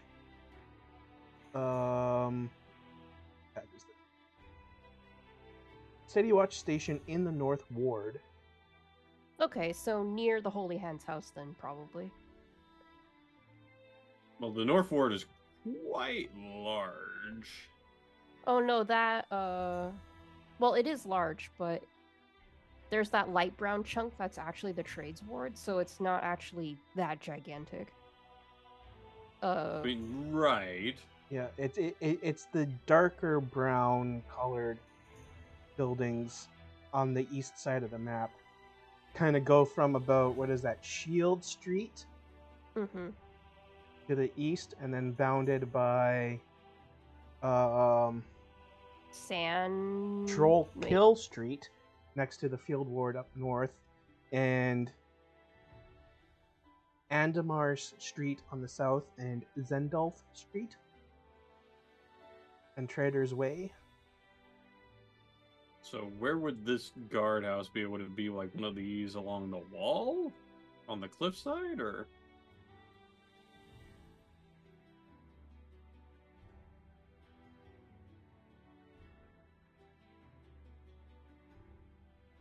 So if they were at Trollskull Alley, they likely would go to...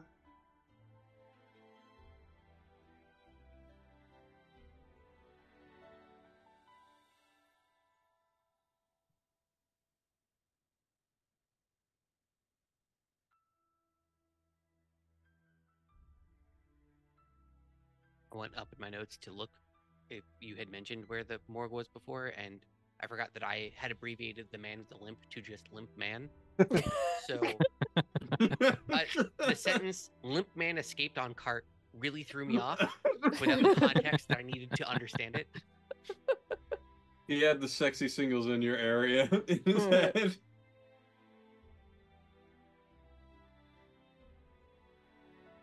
It does make me think the man with the limp is now just like a Jello man, just flopping around. He's a black pudding this entire time. Move over, gelatinous cubes. Limp Man is here. That's right.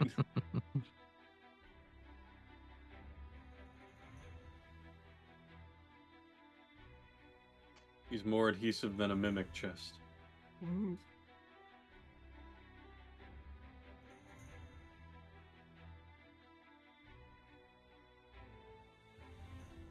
Sorry. How dare you, you know?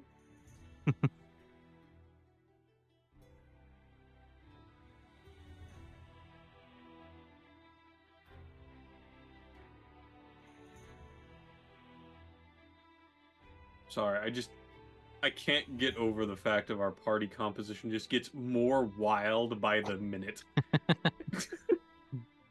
I think with 2 muscle lads in the party that everything is balanced as it should be. 2 beef boys really will drag the attention away from everything else that's weird about the party. Yeah. I think everyone is probably giving us a good square mile of, if they can, in some way, away from us. Think about, though, we're just a set of adventurers adventuring in the city. There's like 1,000 other weirdos just going every which way through this gosh dang city. Yes. The main thing, though, is that they're cloaked and hard to pick out of a crowd. We're right in the open. Well, that's because we live here. Yeah. They don't even live here. Yeah. Because that's the trope of Bloody adventurers, right? They're always tourists. passing through. They don't actually live in the areas that they're doing the quote adventuring for. Mm-hmm. So, you know, we're just here with our juice boxes and our sippy cups. Basil is cloaked up though. That's Basil true. always wears the cloak around. And you have the poison airbags to protect yourself. If someone grabs me, I will inflate like a pufferfish for sure.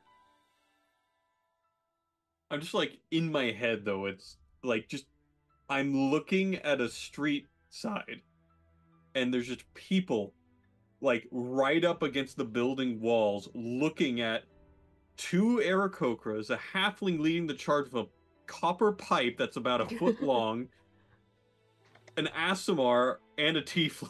I don't know. I think we look very friendly. Yeah. Mm-hmm.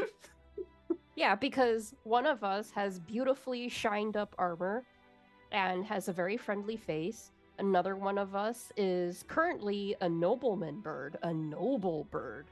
So, you know, Yes, very so noble. dapper. Very dapper. I mean, Yeah. all light at all times. Yeah. And then another person is clearly in their punk rock phase. That's pretty normal. And then Tight leathers, always normal. Stretchy leather.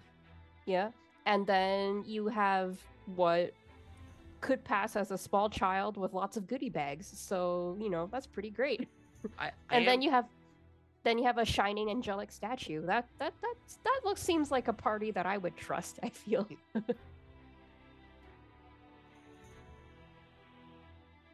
It's all about you always got to cloak up. Just cloak up. Wait, didn't someone get Tam's cloak of protection? Or is It was a ring of protection. It was Yeah, a it was ring. a It was a ring. ring. Bummer.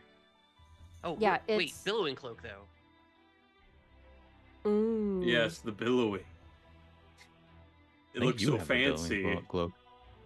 I think it would be funny if Basil got a cloak of billowing, because then if you puffed up in fear, then you could billow the spores. That man, I wonder. Yeah, if you could make a nonsense magical item useful by just having it be like a something to proliferate spores. I mean, I could see it for sure. Like, the whole idea behind it is that causing it to, like, maneuver a lot, right? It's almost like a wind of some sort. I was thinking, back when we first started the campaign, I was thinking about giving Basil the Dread Helm, and that having that be the one weird thing about him. Is The a one giant- weird thing about him. Well, like visually, because normally he just kind of looks like a giant ball with a giant big backpack on, but like a giant evil helm that glows red and radiates like thick black like smoke from it. Just act like it's a totally normal thing. Oh yeah, I always wear this around. Apparently, it is supposed to be in the southern tip of the North Ward, near the City of the Dead. Okay. Near Iron Post Street. No, that No, I think it would that be color is a Endemar Tradesmore. It would be Street. Endemar Yeah. Street. I'm going to say it's right Right here. Okay. All right, well, that's quite a trip down, but hey, we got a lot of, surveying to do with this metal contraption that currently Basil's going- holding. Yeah, we'll zigzag Yeah. too. So we'll do From- like here and then there and then here and then there. Because the thing that I found said that there was one at the corner of Iron Post Street and Duluth Yeah. Street. Well, that's Um, the mortuary down there, but the City Watch morgue is just given as southern part of North Ward near the City of the Dead. So I guess you pick then. And I did. Okay. He did. Yeah. He made the Mhm. decision. It's final now. Yep. It's now We are only going to going. take us an hour as opposed to an hour and 15 minutes. Well, here, I will find out. I can do this time from here. If you go directly down there.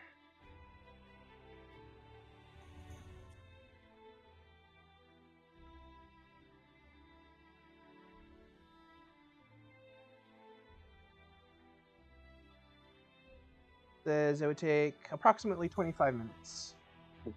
Yeah, can we meander around with the copper tube? Yep. Kind of up.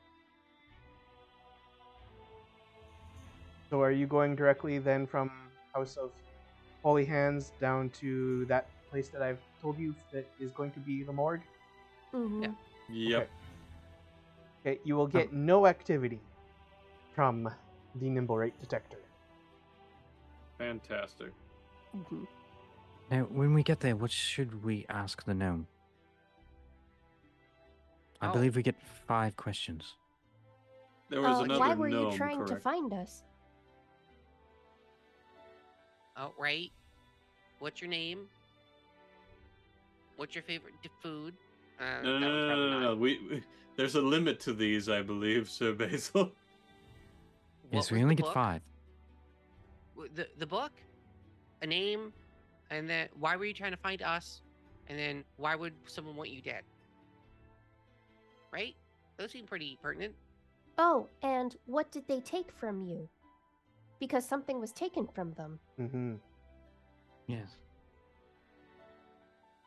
And then we still have one more question. Is there anything that would be prudent? Where did they go? Well, the thing is that they Are you- expired or after the fact, so... Are you working with anyone else? Mm.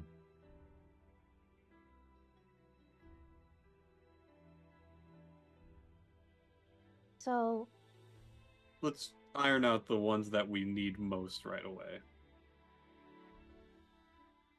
do we really need to ask, who are you?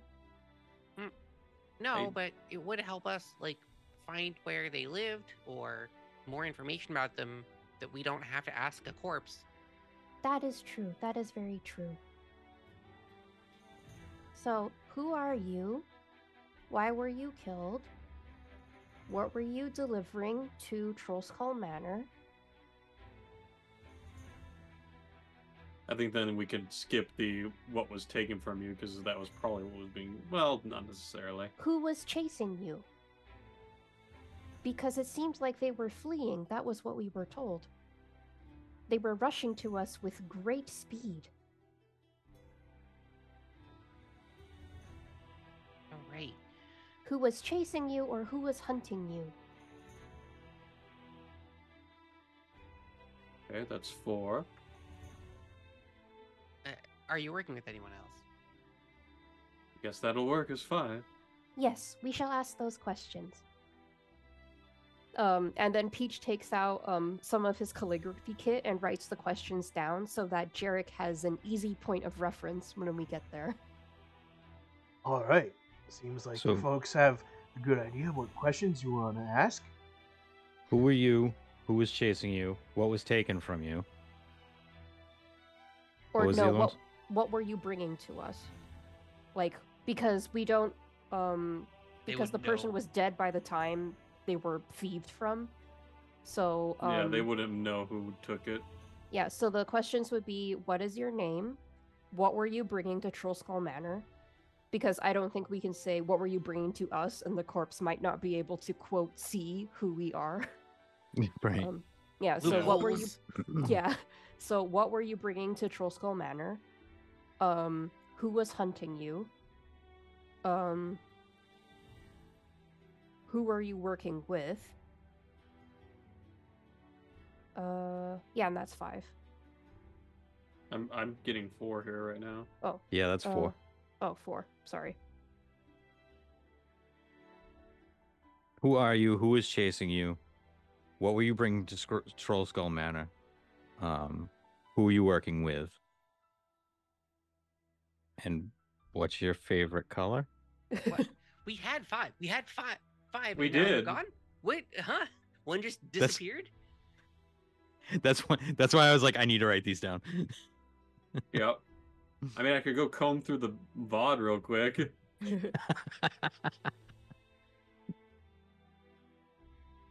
While we're still thinking about it, I'll do Oh, just who are you that. working with? No, I was- we wrote that one already. Dang No, it. we got that one.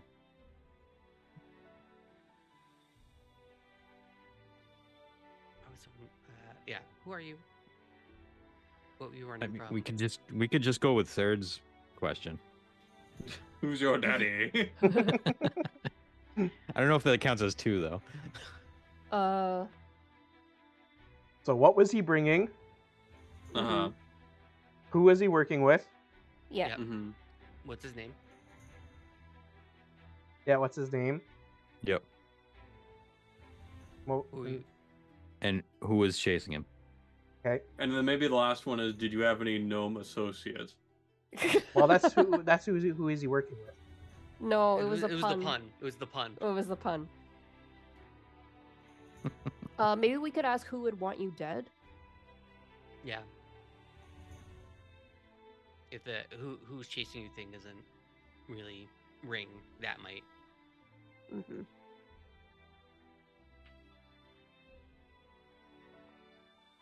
Okay. Who would want to stop you? I just Yeah, see, yeah. That seems I to like be that better. last one.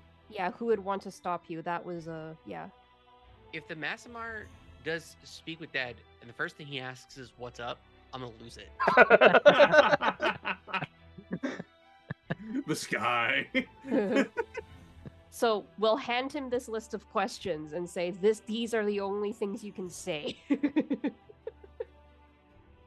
You know, if you're just touching me when I cast a spell, then you can ask a question. Is that how that works? I think so.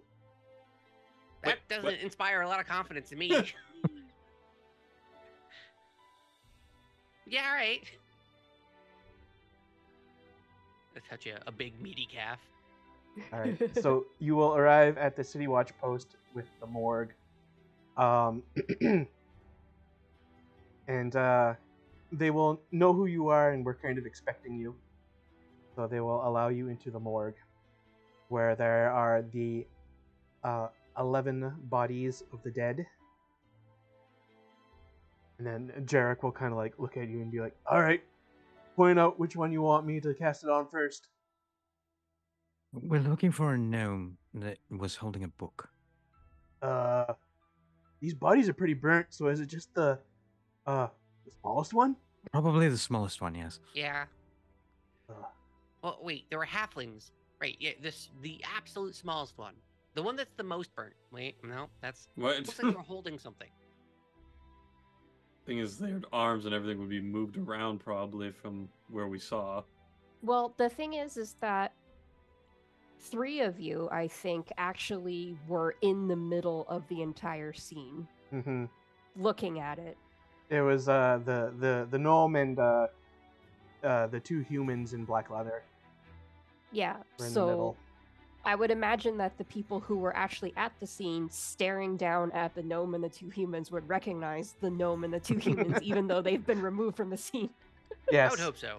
It takes a moment to look around. There's like 12 slabs out in the morgue, like 11 of which have bodies on them. You're able to locate the gnome. You point to that one and be like, and then Jarek will be like, "Okay, here goes nothing.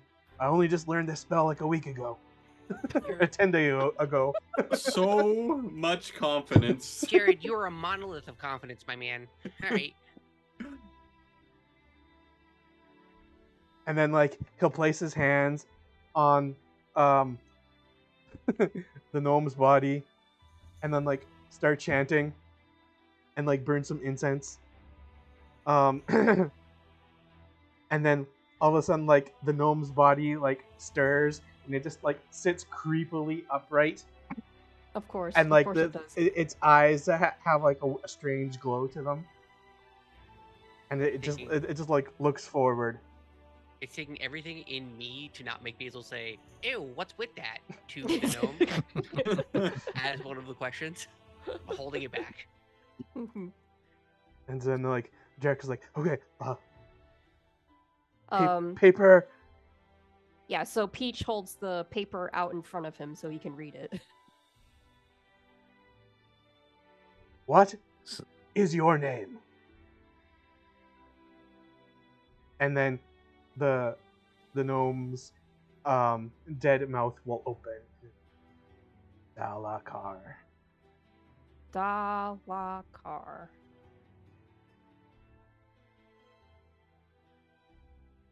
Okay.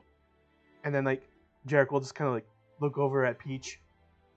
And then Peach will point his finger to the second question. Which is Who was chasing you?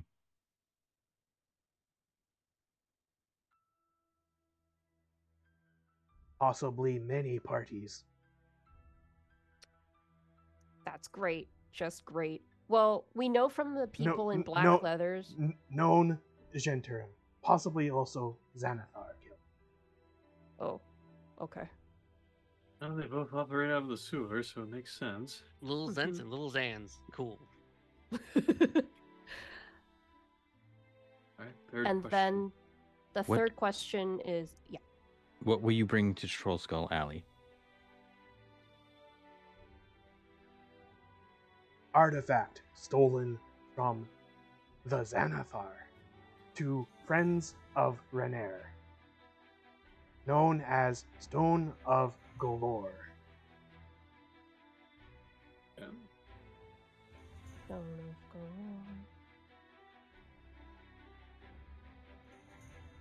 I'll lean over. We might want to go talk to Renair then. Maybe. Peach nods. Points to the fourth question. Who are you working with? I work for the rightful Open Lord of Waterdeep.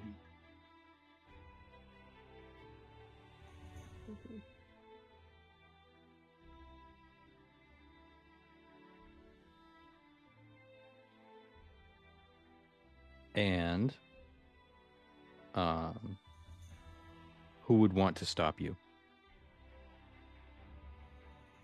And raises a hand, and it goes, Genterim, Xanathar Guild, Regan Dartha.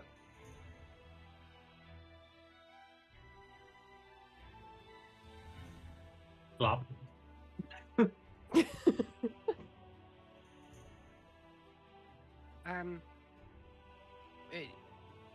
How many more times can you cast that? I think you'd only use it once on the corpse. Well, not on. There's a lot of people here, but Was those that two 5? over there? Yeah, That that was was 5. That was 5, Okay, yeah.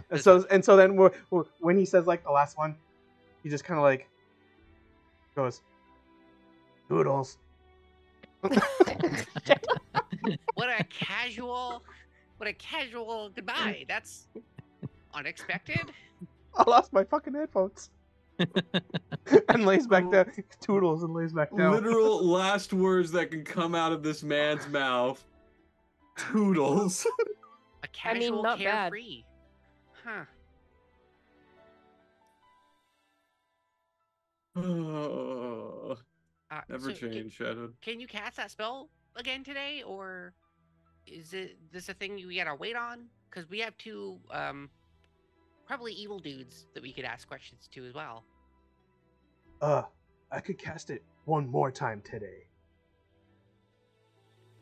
Then maybe we should find the one of these. And then Peach points to the Zentrum-looking leather-clad people Mm-hmm. and try to determine which one is the leader. That was my So thought. we should- Exactly. So we should look for the one who is the biggest and the fanciest. Well, someone back when you were inspecting the scene originally, there is one of them that has like the obvious snake-winged tattoo on his arm. Mm-hmm. So might be a good choice. Mm-hmm. Now, before he casts it, we do need to have a new set of questions here. We don't want to. Yep. So. Why were you in Troll Skull Alley? That's a good one.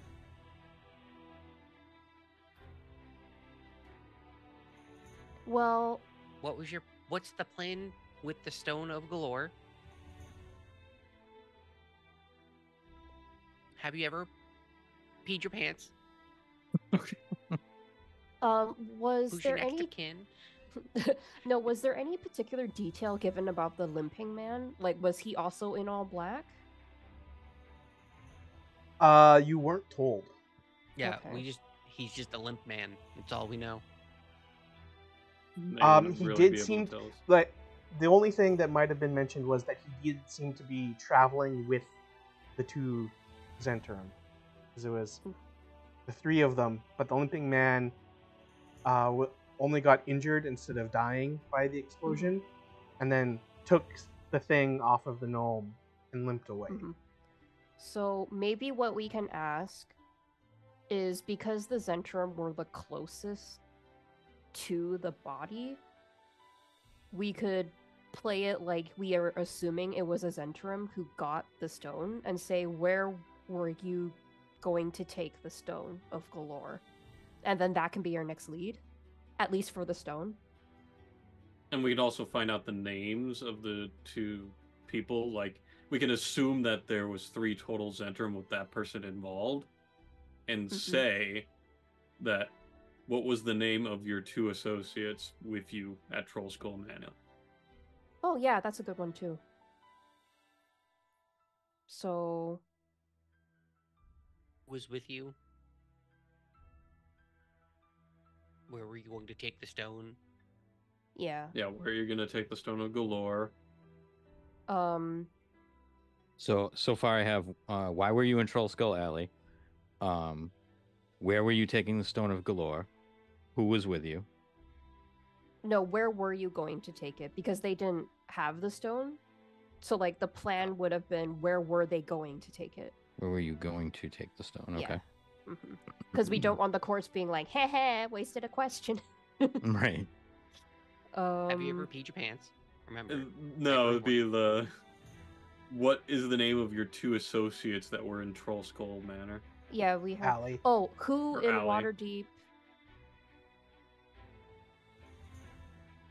Okay, so we have... Okay, so if the Zentrum were the ones who got blown up, then the Nimblewright who blew them up probably is not with the Zentrum. So we should ask, do the Xanathar have a Nimblewright? And if does the third party that you mentioned, do they have a Nimblewright? And then we can try, and then depending on the answers to those questions, I think that brings us to 4. We can say, where do we find Xanathar or the third party? And then we can try and find the Nimblewright that way. That sounds like the 5th one's going to be an adjustable question, is what Yeah. you're trying to get at. Yeah, because yeah. Because number 4 is, do the Xanathar have a Nimblewright?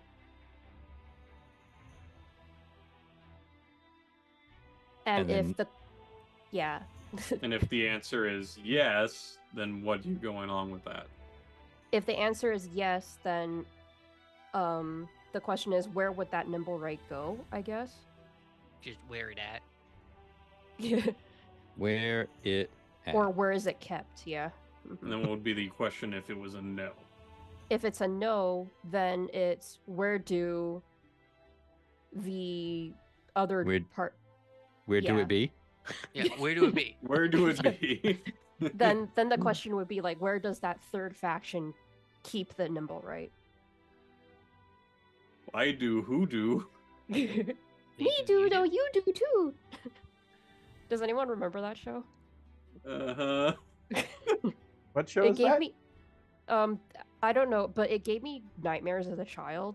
There was this puppet called Me Do, I think, and the thing it always said was, "Me do, now you do too." It was like a puppet main character for a kids show, and it gave me nightmares as a child.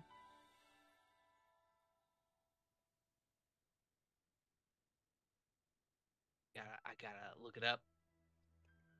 At least that's what I think it is.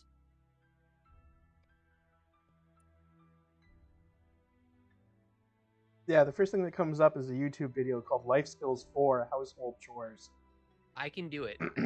Aired on Telehouse TV in Canada. Is the name of the show, apparently. Interesting. Also, would I have any idea what he meant when he said the rightful open lords of Waterdeep? Like, is that like a known secret?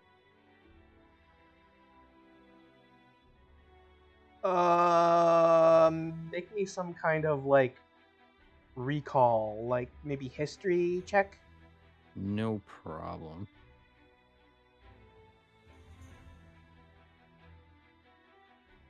Right as soon as my character loads. All right, here we go. Oh, my history is not great. Ooh. 12. Mm. Well, it was only a DC 5 Oh, nice. because you remember that the current Open Lord of Waterdeep is Laeral Silverhand, but the previous one was Renair's father, Mm-hmm. Lord Dagult Neverember. And the note said that he was looking for Renair's friends. Mm-hmm. So if you So put those pieces probably- together, he probably means Dagult Neverember. And Or Renair now. possibly, if you Mhm. think way back to either probably the second session or third, Mhm. Renair did say something about that his father was ousted because of like embezzlement and stuff. And there's Of a horde of dragons. yeah, there Ooh. is a horde of dragons, i.e., the coinage of Waterdeep, hidden somewhere in the city. Mhm. In Waterdeep, where there's a heist of dragons. Hold on now. But Hey, ding! that's too close. While we're getting the questions written down, what was the name of the third group you mentioned? Because it was Regan- Xanathar's. Yeah. Regan Dartha. Okay. Did I That's pronounce just that a right? person, though, Yep. right? Holy shit, I Good shit. spelled it exactly like you said it. Your spelling is probably off, but the pronunciation is Yeah. Hey, correct. we'll take Dragon it. Dartha. Okay. So we're gonna point Jarek to the snake tattooed man, wing snake tattoo man, and hand him the new list of questions. Yo, I know you know that name. Does Peach know that name? Nope, Okay. he doesn't. Okay. Mhm. At least I thought you might know that name. Yeah, I pronounced it anyway, differently in my head, Okay. so I was like, huh? Yeah. But no, Peach doesn't recognize the name at all. He's never heard of it. All right. So then Jarek will be like, okay. So this one with the tattoo, Yes, yes. Yeah. and you have new questions. Yes, we do. Okay. Here we go. I love this Jim Bro necromancer. And this he like waves his hands around and chants. There's some burning incense. And then the corpse on the slab like sits up and like turns around and has its legs hang off the slab, and like again like has this weird glow in its eyes and is like looking at Jarek. Mhm. Why were you in Troll Skull Alley?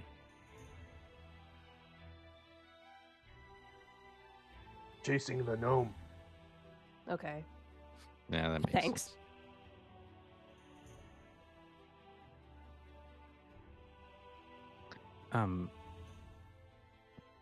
Where were you going to take the Stone of Galore? Back to headquarters.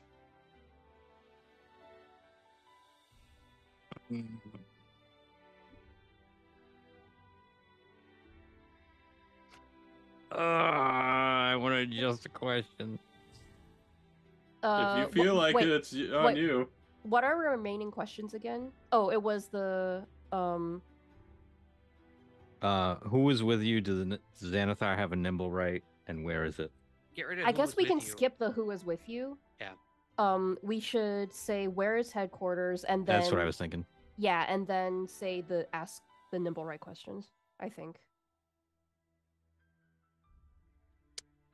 Where is headquarters?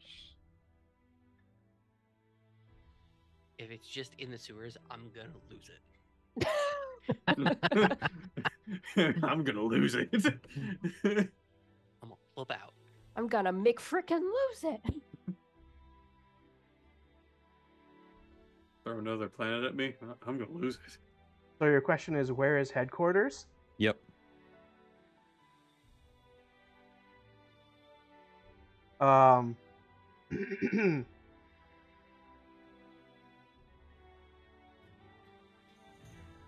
Zents, no. Well, I mean, it's better than in the sewers, I guess. Worse than in the sewers. Well, Fine.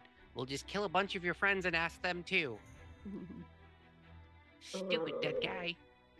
They're under no compulsion to be truthful, and they can be as cryptic as they want. I double-checked true. the That's spell. Yeah.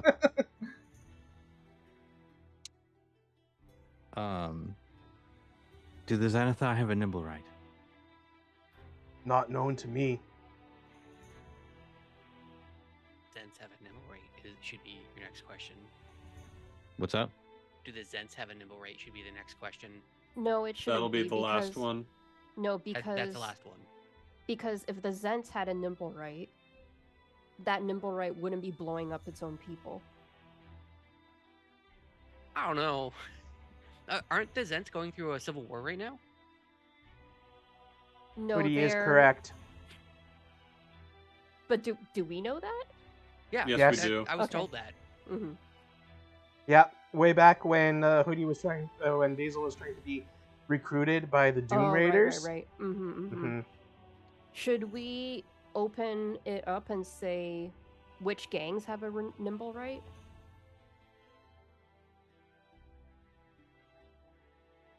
Because then I we like at least that get one. a list, Yeah. right? That And we can figure out the locations later if necessary. we can ask the next Zent tomorrow. Right.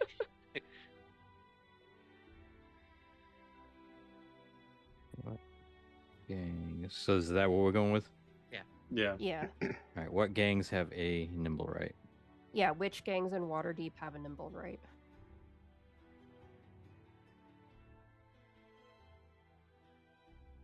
Which gangs have a nimble right? Yes.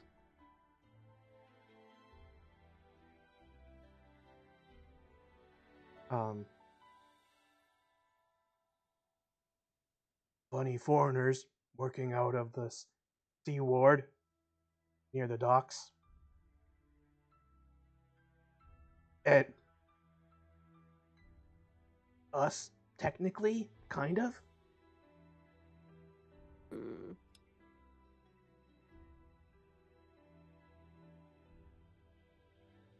Does he say Toodles? No.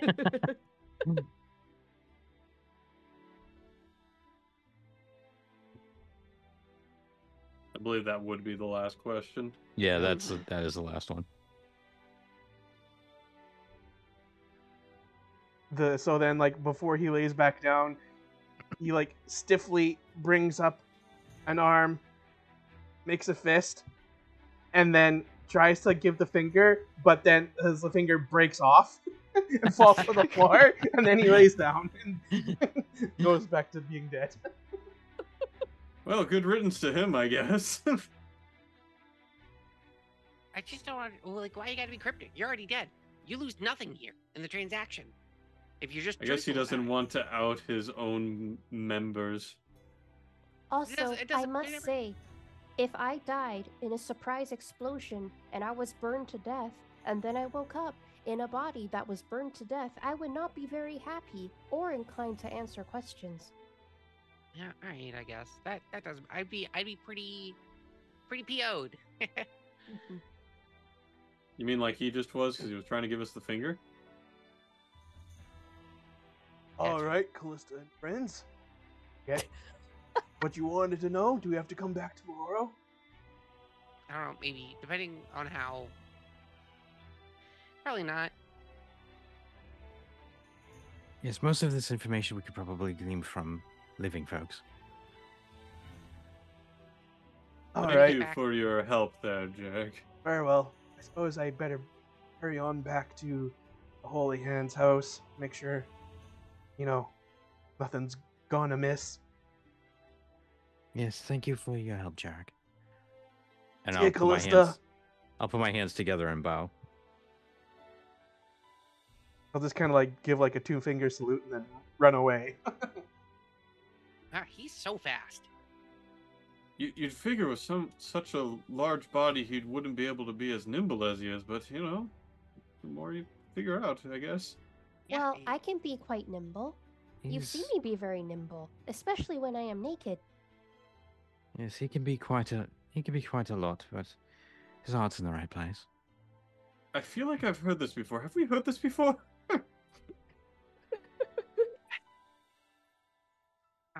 So we should definitely send a letter to Rainier, when we get back, and be like, hey, so, some stuff has happened, and you're attached to it. Can you swing by? And because he could also be in like super big trouble. So there's that. I That's true. suppose if we wanted to interrogate the Zentarim about their nimble right, we could go to the people who tried to recruit you, Basil. The Death Eaters, or whatever they were called. Doom Doom Raiders. I have the name written down. Okay. And You I were suppose... Oh, you were yes? recruited by the Doom Raiders. Oh yeah, They, I poisoned they a were lot of people. trying to recruit him. He declined the offer. They wanted me to poison people for them, and I was like, I don't poison people on purpose. So yeah, no. Yes, it's probably for the best. Apparently, they also kick puppies. I don't know. That's just what Tam said. I go over and whisper into Callista, this is something we have to tell him in order to dissuade him from taking bad jobs. Just roll with it. I mean, they probably do kick puppies. They probably do, but it's rude to assume, you know?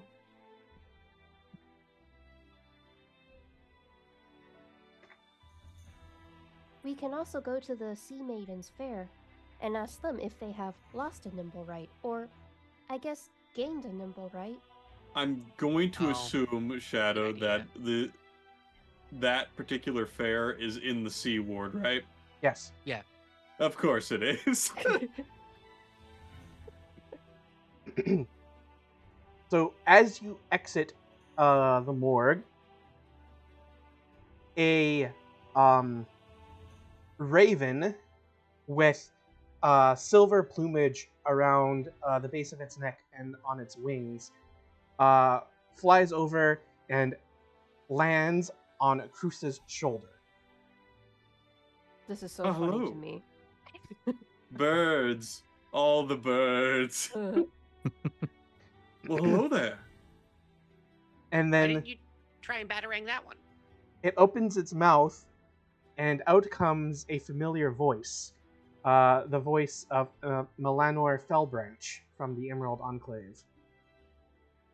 And it says to Cruz, Sir Ambrose of Kellamvor reports animation of the undead. This cannot stand. Seek him out in the City of Dead as soon as you can. All right, then. We're like That right looks- here. I guess we're going to go and take a quick detour to the City of the Dead. It's literally like I could just look. It's right there. Yeah, it's around the corner right pretty much. there. Dang it. I just kick rocks. Dang it! We were so close to going home today.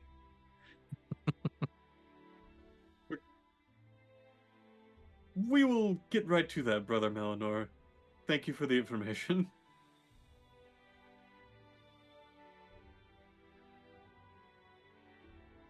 And I'd probably like...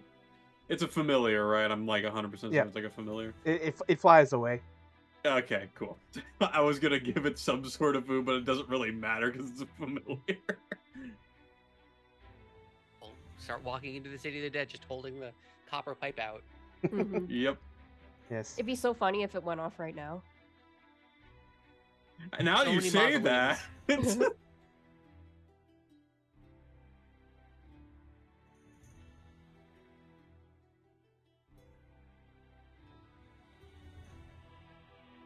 So as you head into the city of the dead, and just inside, you will actually find Sir Ambrose, who's out on patrol, and he greets you and he says, "Ah, the adventurers again from that incident. What was that? Like maybe a 10-day ago or so?" The fun, lighthearted adventure that we had? Yeah, what are you talking about? The Shambling Mound? No, this was us going over to the haunted mansion. The Did anyone know about that? mausoleum. Hmm. I mean, we had to get Oh, information yeah. from them, and we made our way over to them, so That's right. over to the mansion. I keep thinking Or we mausoleum. didn't tell anyone about that because why would we? But everyone knew that We literally did told that, the whole which is story about the crazy. curse. Right.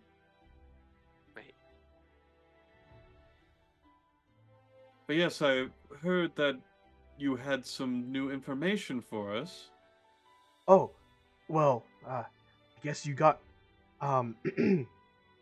the my message to the Emerald Enclave. Yes, I am associated with them, and they had reached out to me, and I happened to be already in the area, so we took a quick detour from our Yeah, current adventure over here. you came much more quickly than I expected. Well, hopefully that's a good thing rather than a bad thing. I know I said that we could use the help as soon as possible. But are like are you willing to start investigating today, or maybe you can come back tomorrow? Oh, we didn't know that was an option. I just heard that it was as soon as possible, so I assumed you needed us today. Well, honestly, it might be best if you came back tonight or early tomorrow morning. And I just look over at Basil and like, looks like we're not getting any sleep tonight, sir. Well, remember, out of character, Basil did say that he was out of spell slots, so perhaps we'll come back tomorrow morning. We will go ahead and see if we can make it tonight, but I cannot guarantee we will be ready at that point. If not, we will be here first thing in the morning. Is that fine, sir? Yeah, that's probably fine. I'm sure one night won't hurt. All right, well, thank you for letting us know, and we'll see you as soon as we can. Could you give us a clue about what all this is about? Well, there's been yet another uptick in intrusions and robbery last recently. As you know, it tends to happen. What with the last incident I had you investigate, but where I really draw the line is when the dead start walking. I just Yes, saw that Callista is do the eye zoom.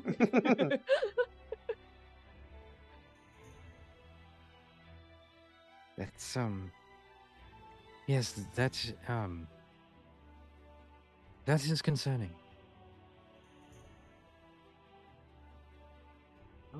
This We is will your get side to- quest hook for in 2 weeks, just before It Halloween. happens to be Halloween coming Halloween! up. In the background, Basil's been inspecting different like graves. He's just like, is that like killing more ghosts? I don't want to do that. I don't want to be here for this. I think there are more corporeal stature there, Sir Basil. I'm good. Have a good one, guys. Could be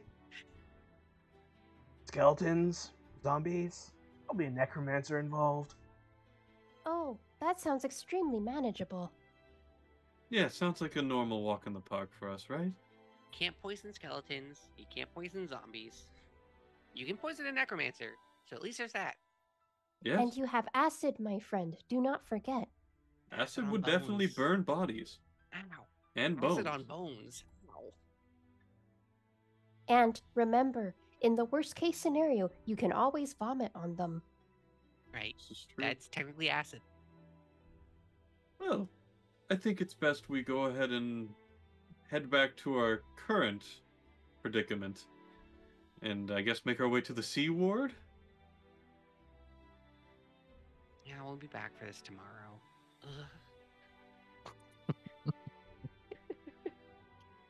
Don't worry, Sir Basil. We will protect you. So away we go to the C ward then.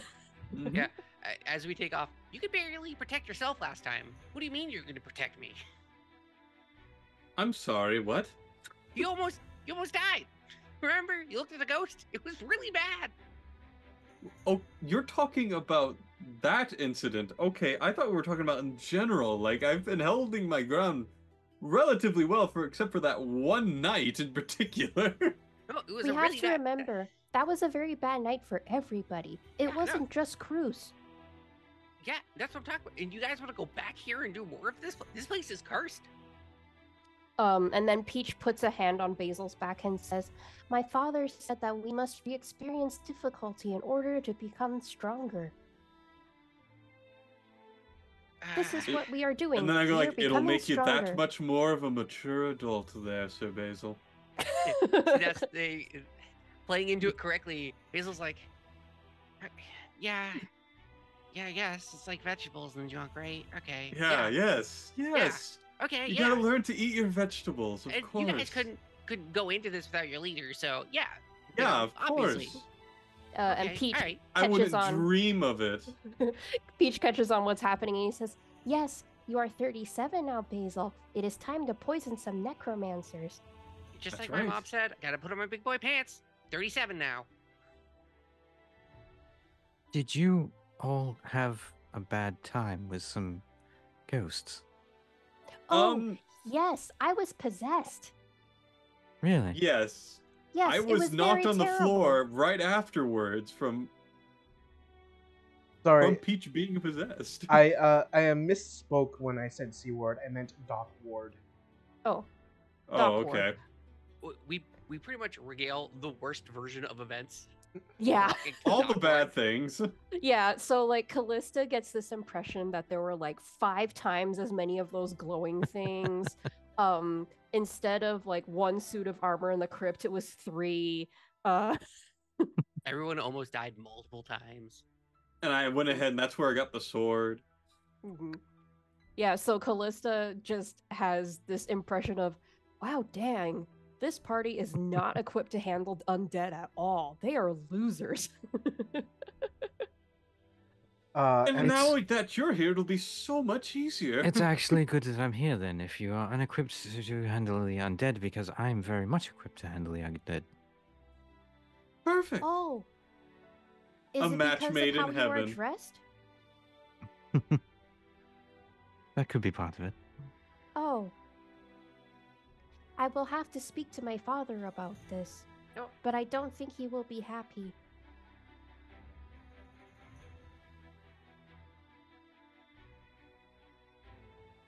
Okay. I- I'm getting that it'll take about 40 to 45 minutes to walk to the docks in the dock ward. We'll probably along the way grab something to eat because I think at this point we've been like going for 6 to 7 hours without really eating We much. had a light lunch. Mm-hmm. Oh, Yeah. while we're going down, Peach definitely swings by to like catch his father up on everything that has happened today.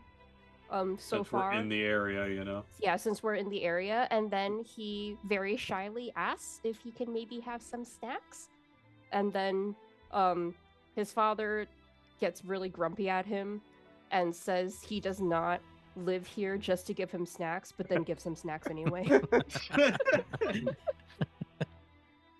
And then Peach bustles out with, you know, granola bars and stuff and jerky. He's happy. So, and assuming that you're using the nimble rate detector along the way, The whole time. Yeah. you will have no activity. I'm like, so But- what is that? Like 4 hours of no activity there, Sir Basil? It makes you think that maybe it's just broken. And if it weren't for the fact that it's clearly giving off a magical aura, I would say it's broken. It was my professional opinion, but like, man, because this is just real depressing. How's your arms, by the way? I imagine they're Real about to sore. fall right Have off. you held something out like this for like 4+ hours? It sucks. Not So- personally. Would you like me to hold it for a bit? When you actually, get I have props going on. when you get near this section of the dock ward, near where the ships of the Sea Maiden's Fair are, the nimble rate detector starts going off. Oh, how wonderful, Basil. It does work after all. Yay. But, it's not the ones that we're looking for. We know that there's nibble rates here. So this is kind of like I'm glad it works. This makes me feel good, but it's not the thing that we're looking for. And so it's kind of emotionally crushing. Well, it could be what we are looking for. Because you see, I was thinking like our enemy while we were walking here. And I thought, if I ran away and I was the only one of my kind in this city, an experience that I have felt before, where would I go if I ran away? I would go to where I would not stand out. And if there just so happened to be a big boat full of people who looked exactly like me, I would sneak in there. It doesn't hurt to check. It would be a real bummer for us because they're all kind of made out of wood and have sculpted faces, so it's not like we can tell them apart, huh? But we have a piece of a sash, and possibly it has not taken the sash off. Oh, This that's is true. Well, it's worth at least checking, but I don't think they're going to let us just walk onto their ship and look at them. We have And then money. we walk up there and they're like, oh, they'll totally let us walk onto their ship and let them look at them. Well, we can ask. We can say we missed the parade because our friend died. Can we please see your nimble right? He did die. So there are 2 galleons docked on either end of this larger dock near where I pinged. I will ping that again so you are aware. Here. Oh. Ooh. Mm-hmm.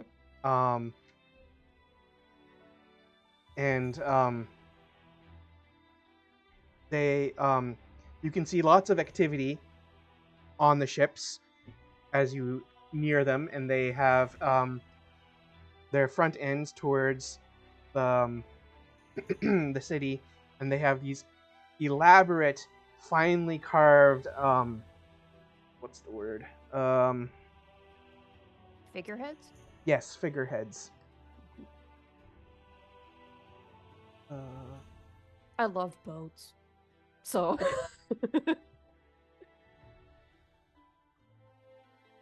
Yes, figureheads. Of one on one boat is of a beautiful elven woman, and the other one is of an imposing horned figure. The 2 genders.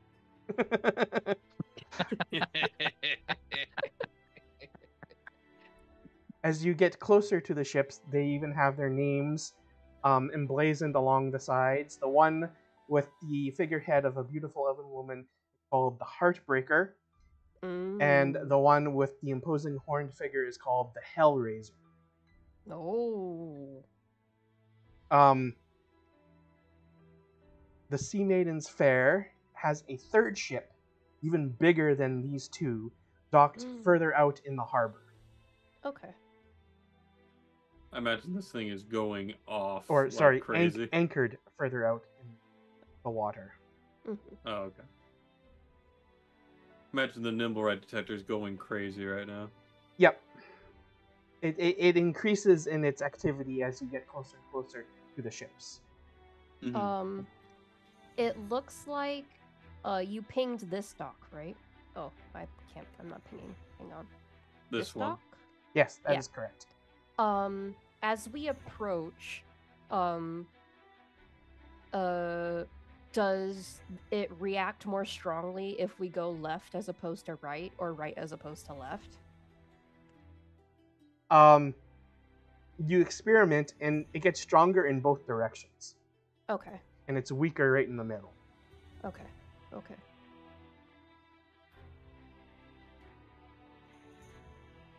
Oh, well, Peach looks up at these very imposing ships and says, "Well, I suppose we better look for someone to hail." Should we just flip a coin and go with whichever side lands first, or should we? You, I'd say if you want to go ahead and check one ship at a time, do so. But I'm going to stay right at this cross section, just in case the Nimble Right realizes what's going on and tries to make it escape. Oh, if that's the case, should you take the detection rod? Because if it escapes, it will run past you, and if it's faster than you, then you will need to know where it went. I just click my boots like faster than me, you say? And we know that there's nimble rights on the ship. It's not like it's going to be a crazy revelation to us. I mean, I can have it if you'd like me to, and I can hold on to it, and if it gets more intense, I'll be able to keep my eyes out even more so. Yeah, here you go. All right. I hand it over. My hands are still just outstretched. Oh, weird. All right, well, I guess this is just my day now. Starts walking over like this. Yeah. Is there anybody that we can hail? There's definitely like sailors and workers like coming and going along the ship that you can see. No one seems to be coming off the ships. Oh. They do have walkways leading up to them. The In planky things. Okay. In that case, Peach will go up to the one of the planky things. Yep. And Planky things. That's the as official stated- The name. thing is that the amount of stated- childlike innocence that Peach has, it works perfectly. I go up one of the planky things and I wave to the sailors on the ship and I say, "Hello, my friend died during your parade and I was not able to attend. Could I perhaps see one of your nimble rights?"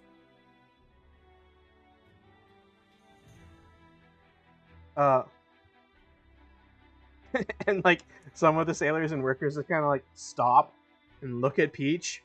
They like look at each other. "Please do not be afraid. Like, I am look an back at extremely Peach. normal being. I am an Aarakocra." Um, So normal. I will walk up and then behind they'll like Peach. gesture up to like towards a kind of like, oh man, I forget all my ship terms. They're not listed in the adventure. I used to be obsessed with like Pirates of the Caribbean. You'd think I'd remember this. Or The bow, the stern. starboard, bow, The poop deck. poop deck. The like raised section that like the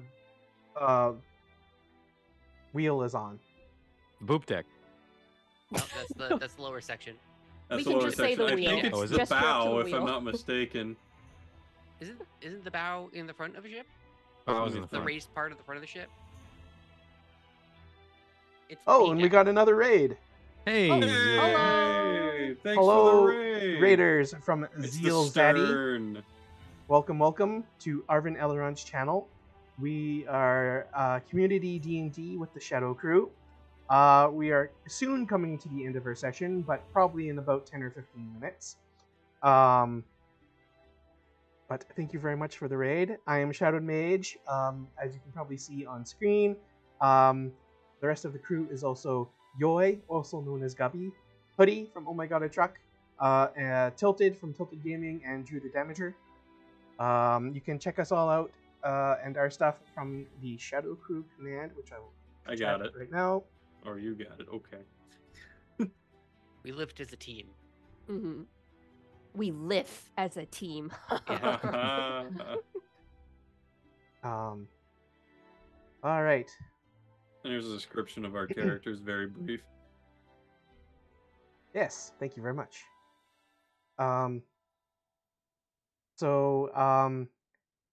Peach, you do see that there is a Nimblewright kind of working on the ship at the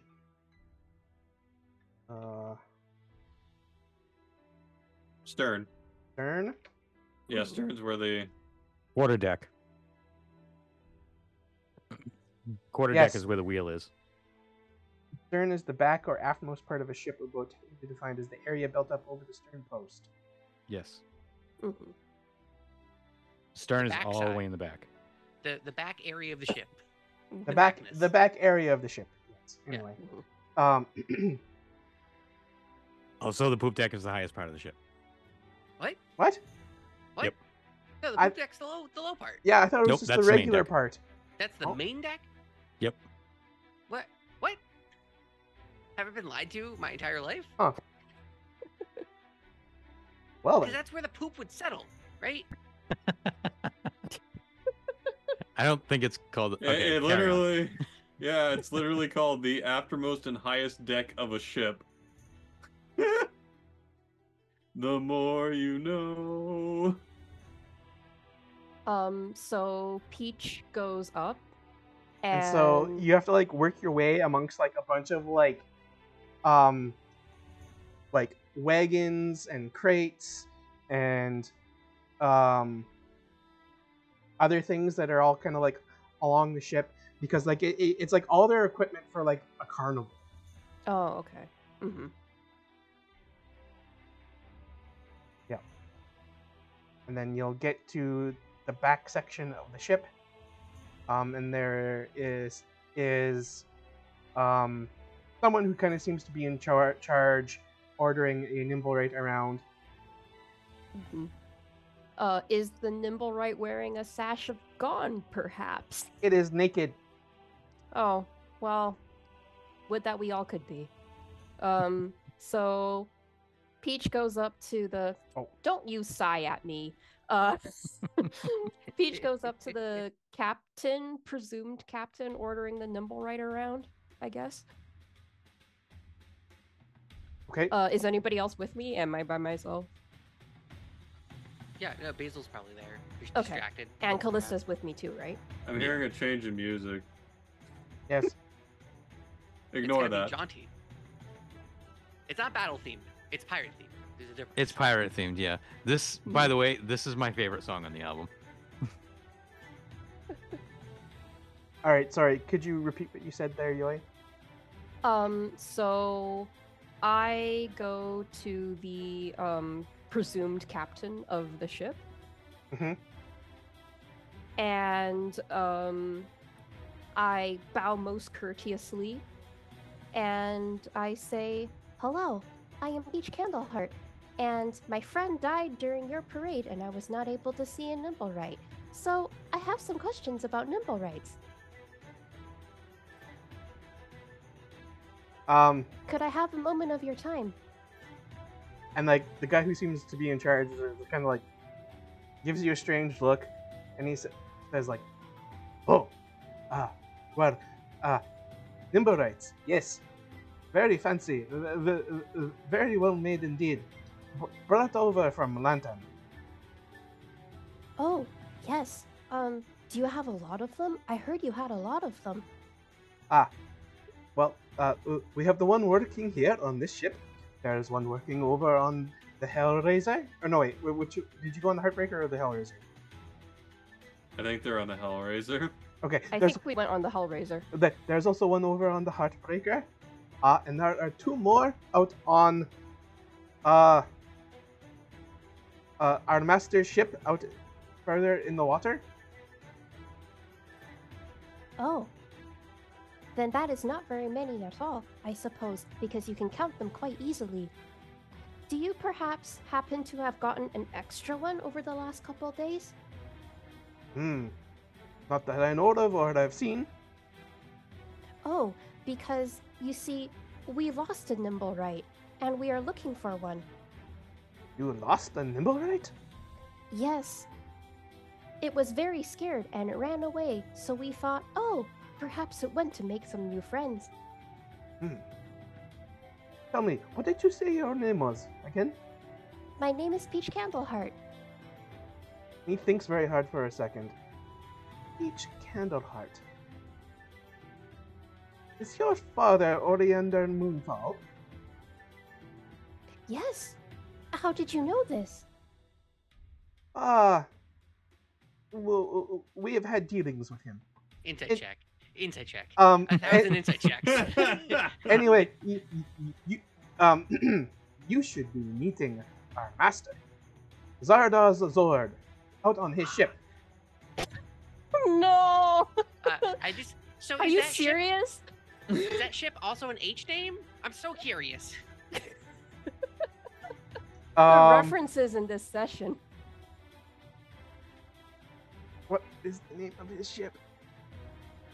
Heartbreaker, Hellraiser. I can't think of another H one that you'd even have. The homemaker. The Homemaker. Homewrecker. Homewrecker. Well, that's too close to the hell. Well, maybe. Do we see Zardoz off in the distance, zip lining in on a pterodactyl?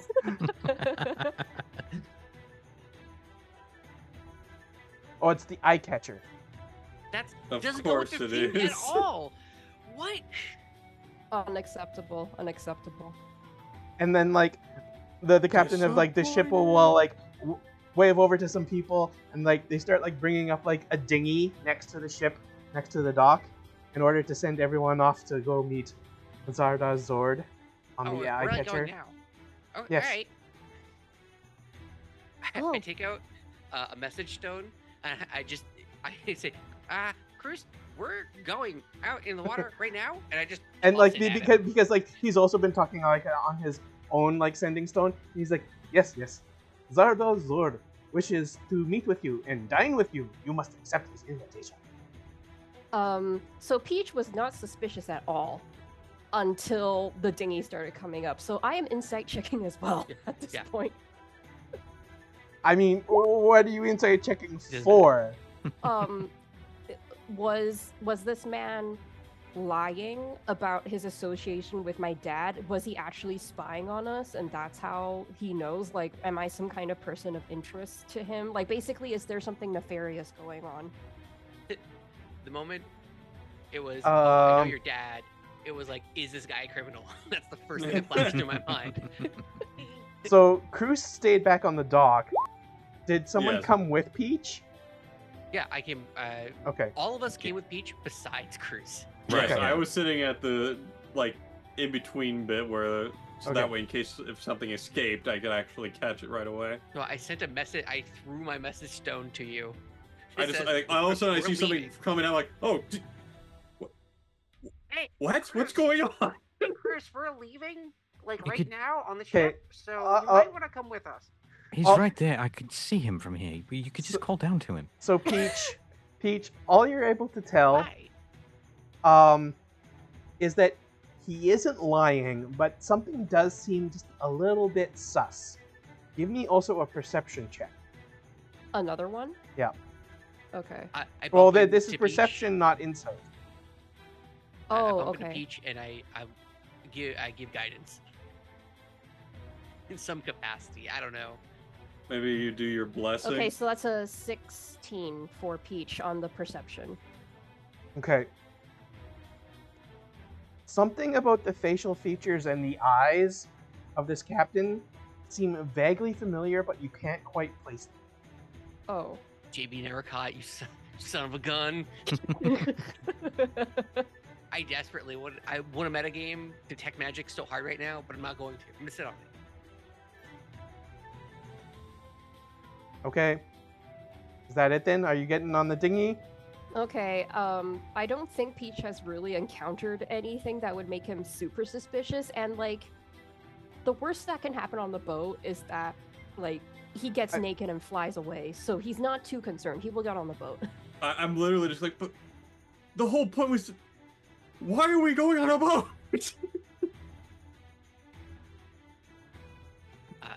Zardoz Zord wants to meet you. And who said he's the boss?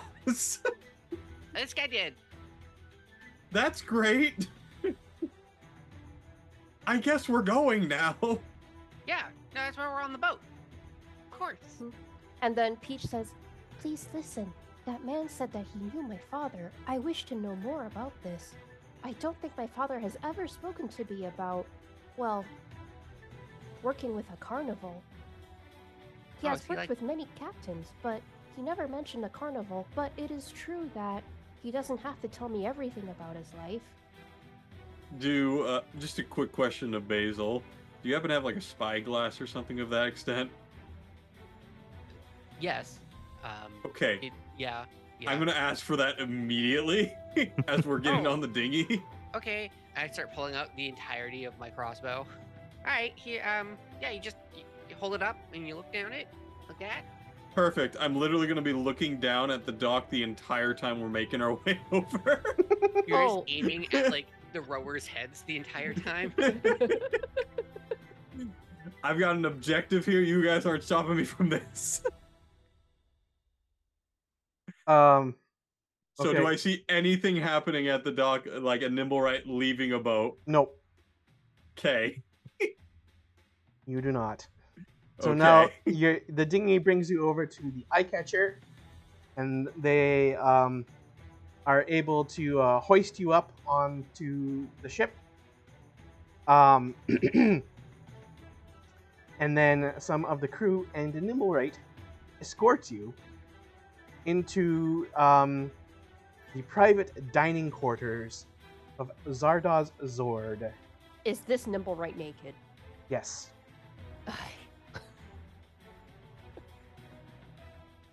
But there was a second one, he said. There's a second one, yeah. But he also said that no new ones joined the crew. So, That we know of. that we know of, yeah.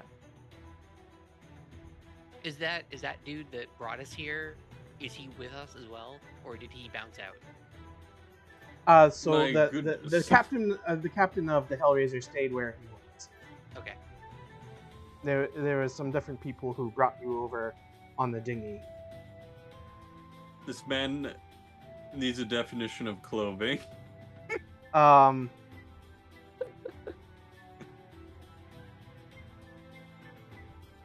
So you are led to the captain's dining cabin. The dining cabin is bedecked with golden filigree, purple curtains festooned with silken tassels, and wood paneling scented with perfume. A magnificent feast laid out on golden platters sprawls atop a mahogany table of exquisite craftsmanship. Even the doilies are something to behold. Standing behind it all, with wineglass in hand, is a well-built, scantily clad man, his scarlet apparel designed to accentuate his trim figure and bountiful chest hair. A flashy rapier hangs from his stylish belt. I'm gonna be honest for a second there. I thought you said fleshy. I'm like, what? Flashy. I mean, it is fleshy also. Oh no! Sexy singles in your area. I don't want know to be if you've associated with seen- this man. I don't know if you've seen what Zardos's outfit is, but it's not a lot. Oh, I see it currently on the screen. Yes, I used the show handout to player in the Roll20 session there for you. And welcome aboard the Eye Catcher. He says with a sparkle in his eyes and flashing a pearly white-toothed smile. Zardoz Zord, at your service. And that is where we will end the session. Oh man. You want Nice. some clothes or no? I would Oh. offer him clothes, but as, you know, Peach, I really don't have any moral authority to stand on. Wearing more hat than you are underwear, just so you know.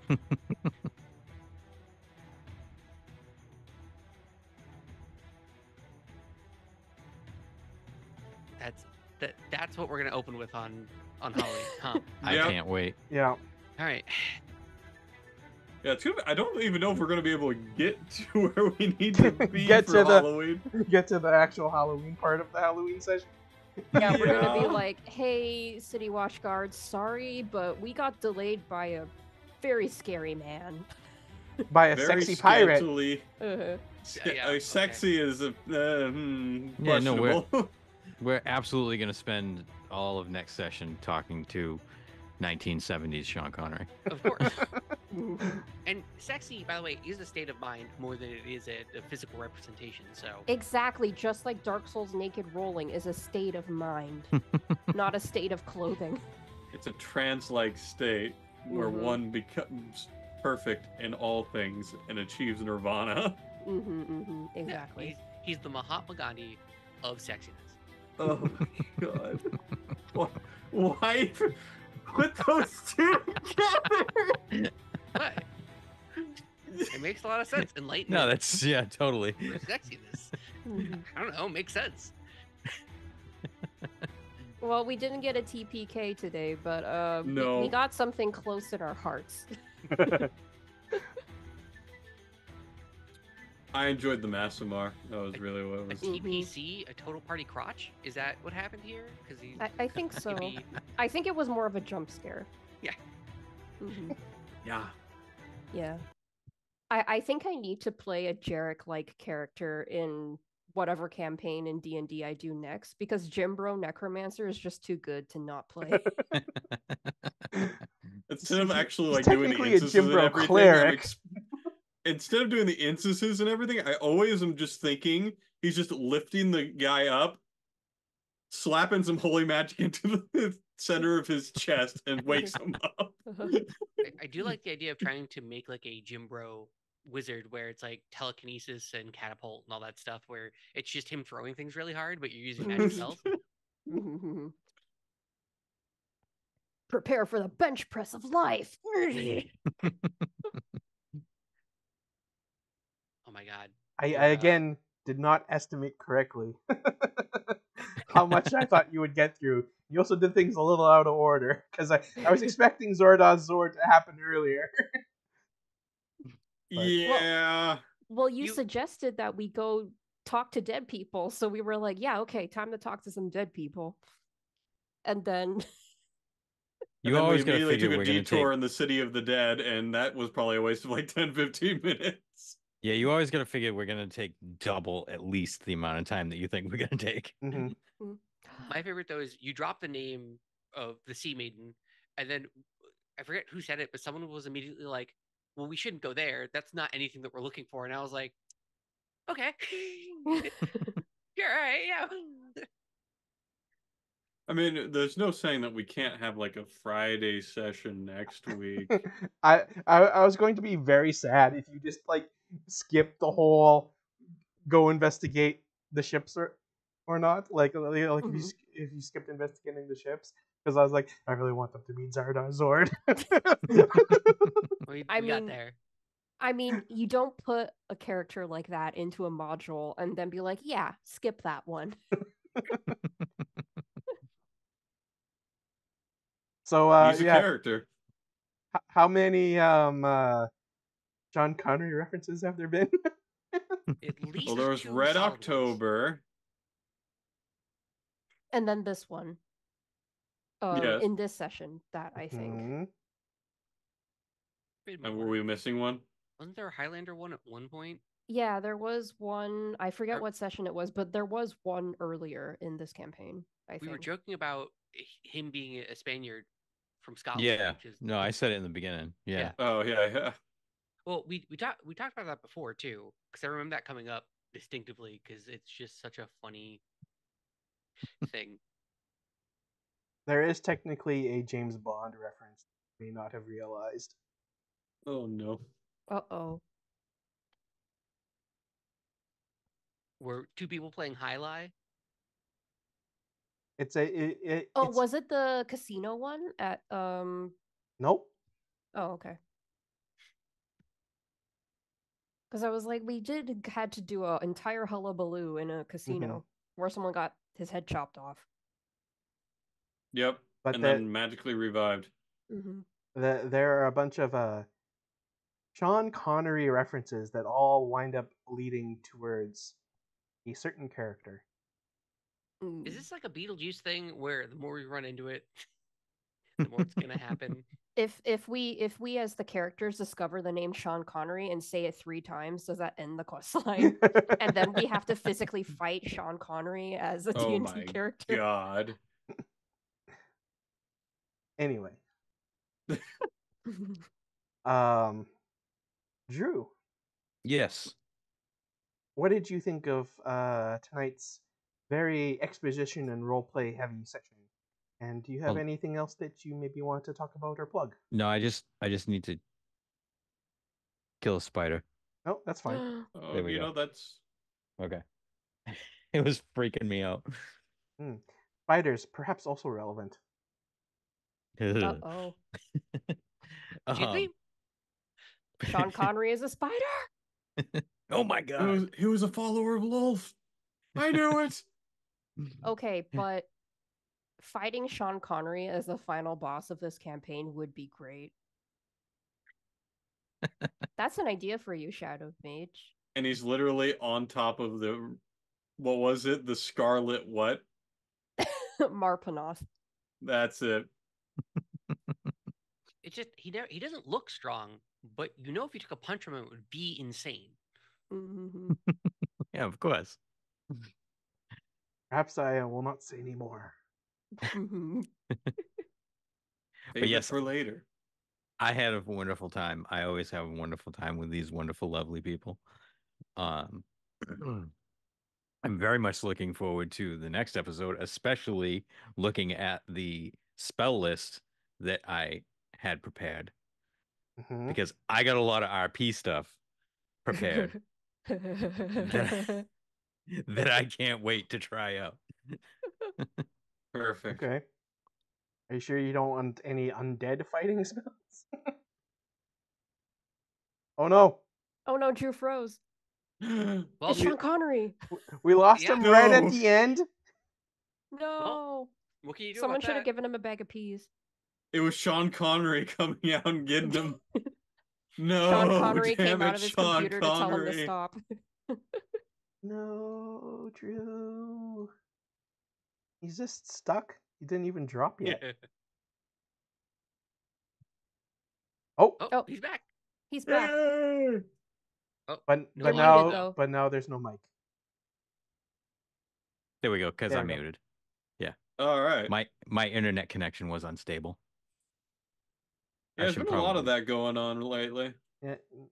Luckily, you only just like froze for a little Mhm. while. Yeah, you didn't like completely disconnect. Yeah. Yeah, Because I then should we probably- would have had half faces all over the place. It would have been nightmare fuel.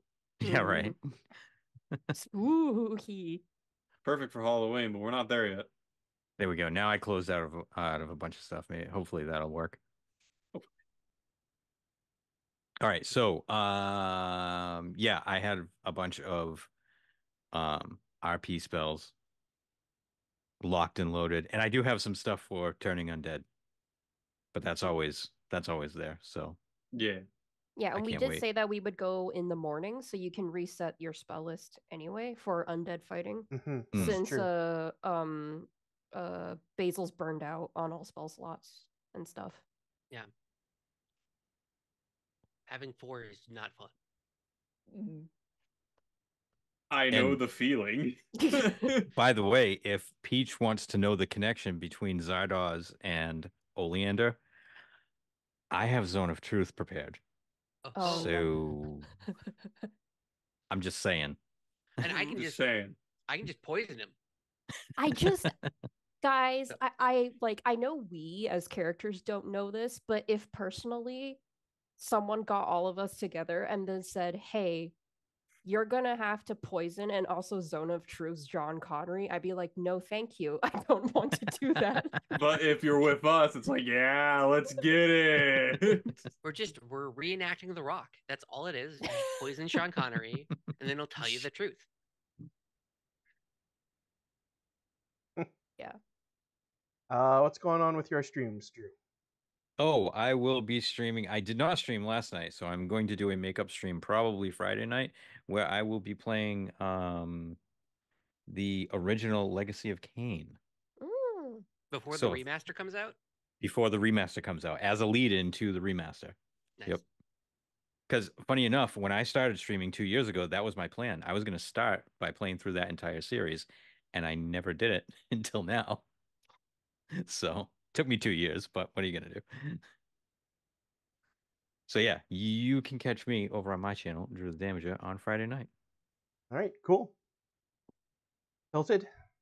Opinions Yes, on tonight's hello. session? I mean, hey, it's this group. There's just no end to the shenanigans that happen in this group every week. It's always a blast, and I appreciate every single one of you. You always bring something unique to each and every experience. And it's great because my character is supposed to be kind of like out there as a person, but you guys surprise him at every possible opportunity. And it's just like, wow, yeah, I don't know how else to play this. It just roll with it, right? I guess. It's beautiful, and we How does can't. Hmm? how does it feel to be like, I'm gonna make a character that's the weird guy, and then your entire party out weirds you? Yeah, you get forced into straight man position. Yeah, There's nothing pretty you can do about it. much. Pretty much. I try to go and bleed in some of the weird moments here and there just to make sure we're consistent at least, right? But yeah, this was great. I did love that we basically did a giant ward tour of Waterdeep today. We Gotta get literally in your just, 10K steps. I guess. It was just in a circle around Waterdeep. That's all we did. We're talking along the way. It was good times though. It's fun how you like when you really break it down, it just we were all just walking around the city and we just talked for 2.5 hours. But yeah, it was a great time. Thank you again, everyone. If you want to catch me for Twitch and such, I'm over at twitch.tv/tilted gaming, where the first I is replaced with a 1, because I cannot get the real tilted gaming. That would be nice. It would make it so much easier. But yes, I'll be streaming on Friday, Saturday, Sunday from 7 o'clock p.m. to about 10 o'clock p.m. Pacific Standard Time. And I'll be mostly playing XCOM this week. Nice. The first one. Probably going to go ahead and do XCOM 2 eventually when we complete the first one. But I do have a plan for the beginning of November. There's a certain game that's getting a certain free DLC in the beginning of November that I'm going to go ahead and try and first time play. So Drew knows what that is, but Ooh, it's a good one. well, it is a good one. So that's me. Thank you guys.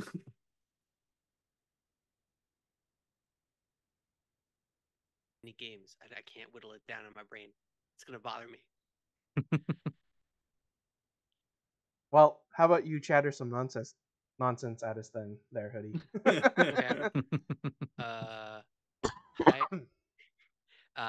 Yeah, I had a good time. Of course.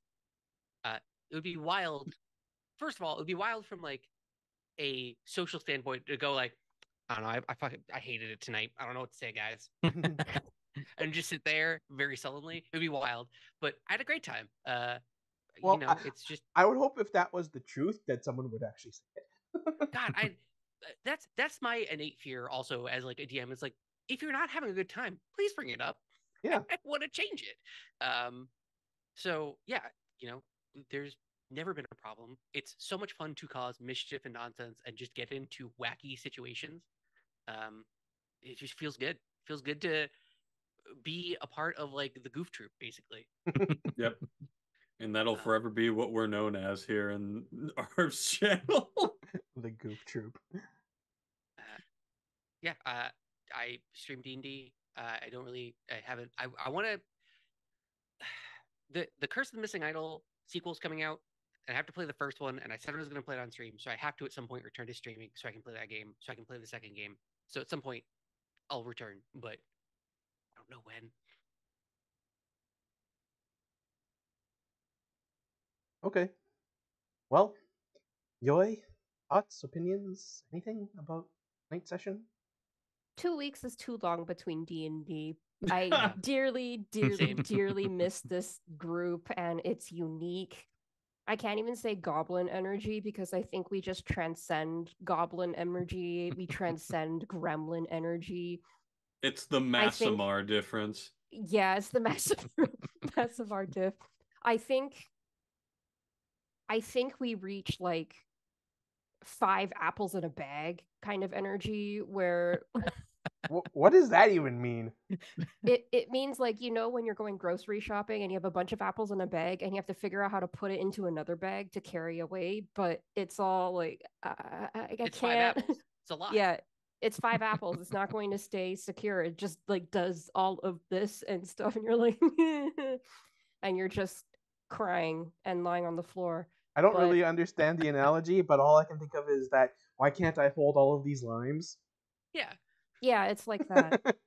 but in a bag. But in a In bag. the bag. But Okay. in a bag. So the bag is the game. Yeah. Yeah, the apples are the players, and one apple is the DM. And then that's all just mashing around in there, and you're like, help. Okay. That's the analogy. You might ruin your loaf of bread, basically, because you don't. There's so many apples in that bag. Let's keep adding more analogies until eventually we get something to stick. I feel like I get this so clearly, and everyone else seems a little confused, and I am confused by that. Yes, but you see, and the fact that Hoodie understands this despite not liking to touch grass is proof that people can overcome mutual misunderstanding. Like That's apples in a right. bag. Yeah, exactly. So Yeah, take yeah, that, viewers and listeners, bring it into your hearts, and know that you will always find some point of connection through apples in a bag. Yeah. And that's today's theme if you really think about it, right? But to be a little bit more serious and to get back on track, I dearly love playing the sweet muscle boy who's also an owl. I love that he just literally BS'd his way onto a boat with my friend died during your parade and nobody. What a great lead-in. It's great.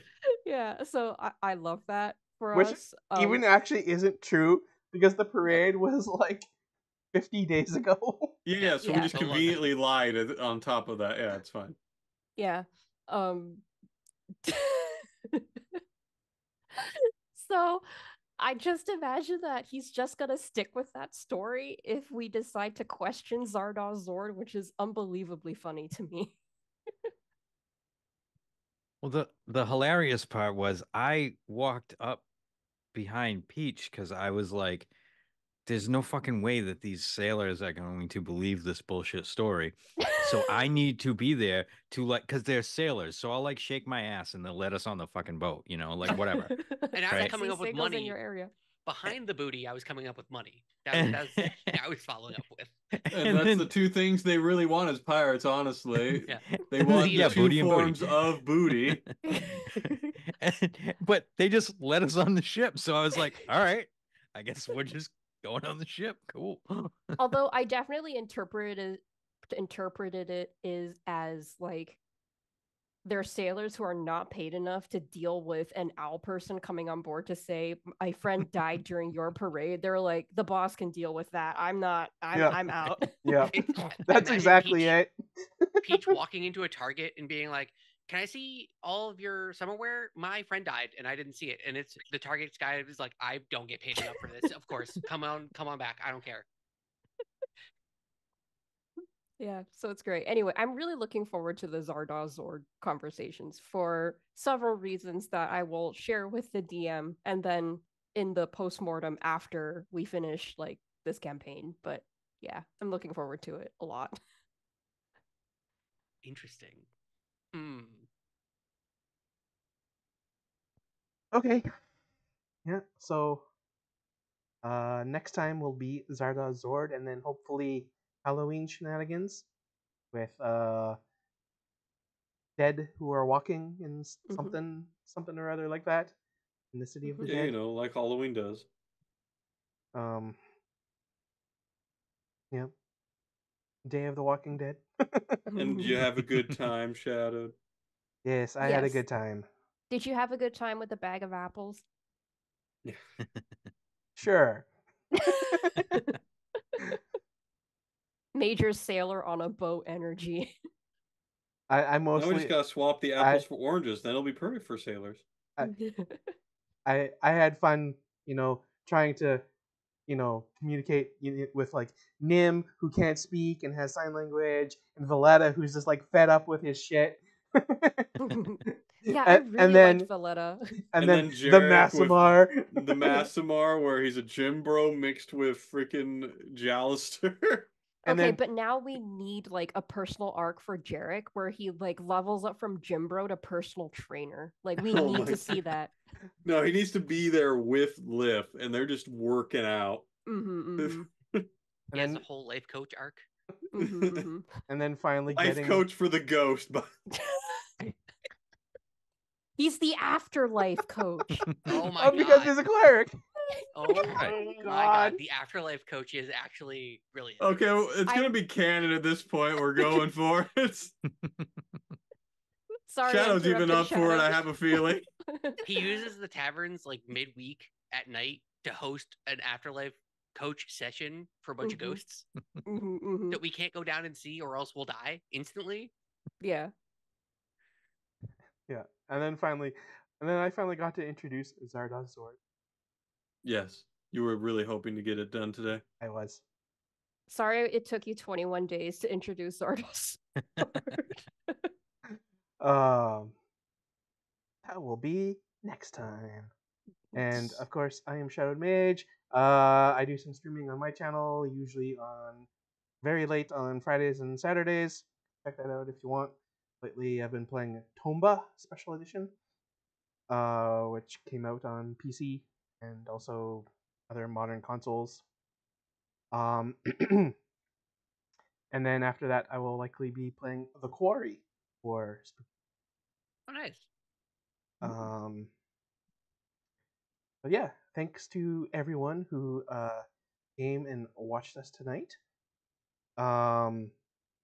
There was the raid from The Kids Are Asleep and the raid from Azil Zaddy and some of our regulars like Tim, Third Thrift Worker. Arv was even Perfect. around for a while. Yes, he was. So thanks to everyone for that. Be sure to check out all of Arv's stuff since we are very happy to be playing this on Arv's channel. So, you know, do that Arv things, check out all of that stuff. And all the other usual outro stuff, which I am going to try and skip tonight because we are starting to go pretty late. And we should let everyone be able to get to bed and or go do whatever else they need to do. So I will do a brief check to see if there's anyone maybe we should go raid tonight. I think we'll skip it. Okay. So we will be back in 2 weeks on October 30th. Hopefully with some Halloween inspired fun times after talking with this Sean Connery-esque character. All right. Thanks everybody. See you all again sometime soon. Bye. Bye.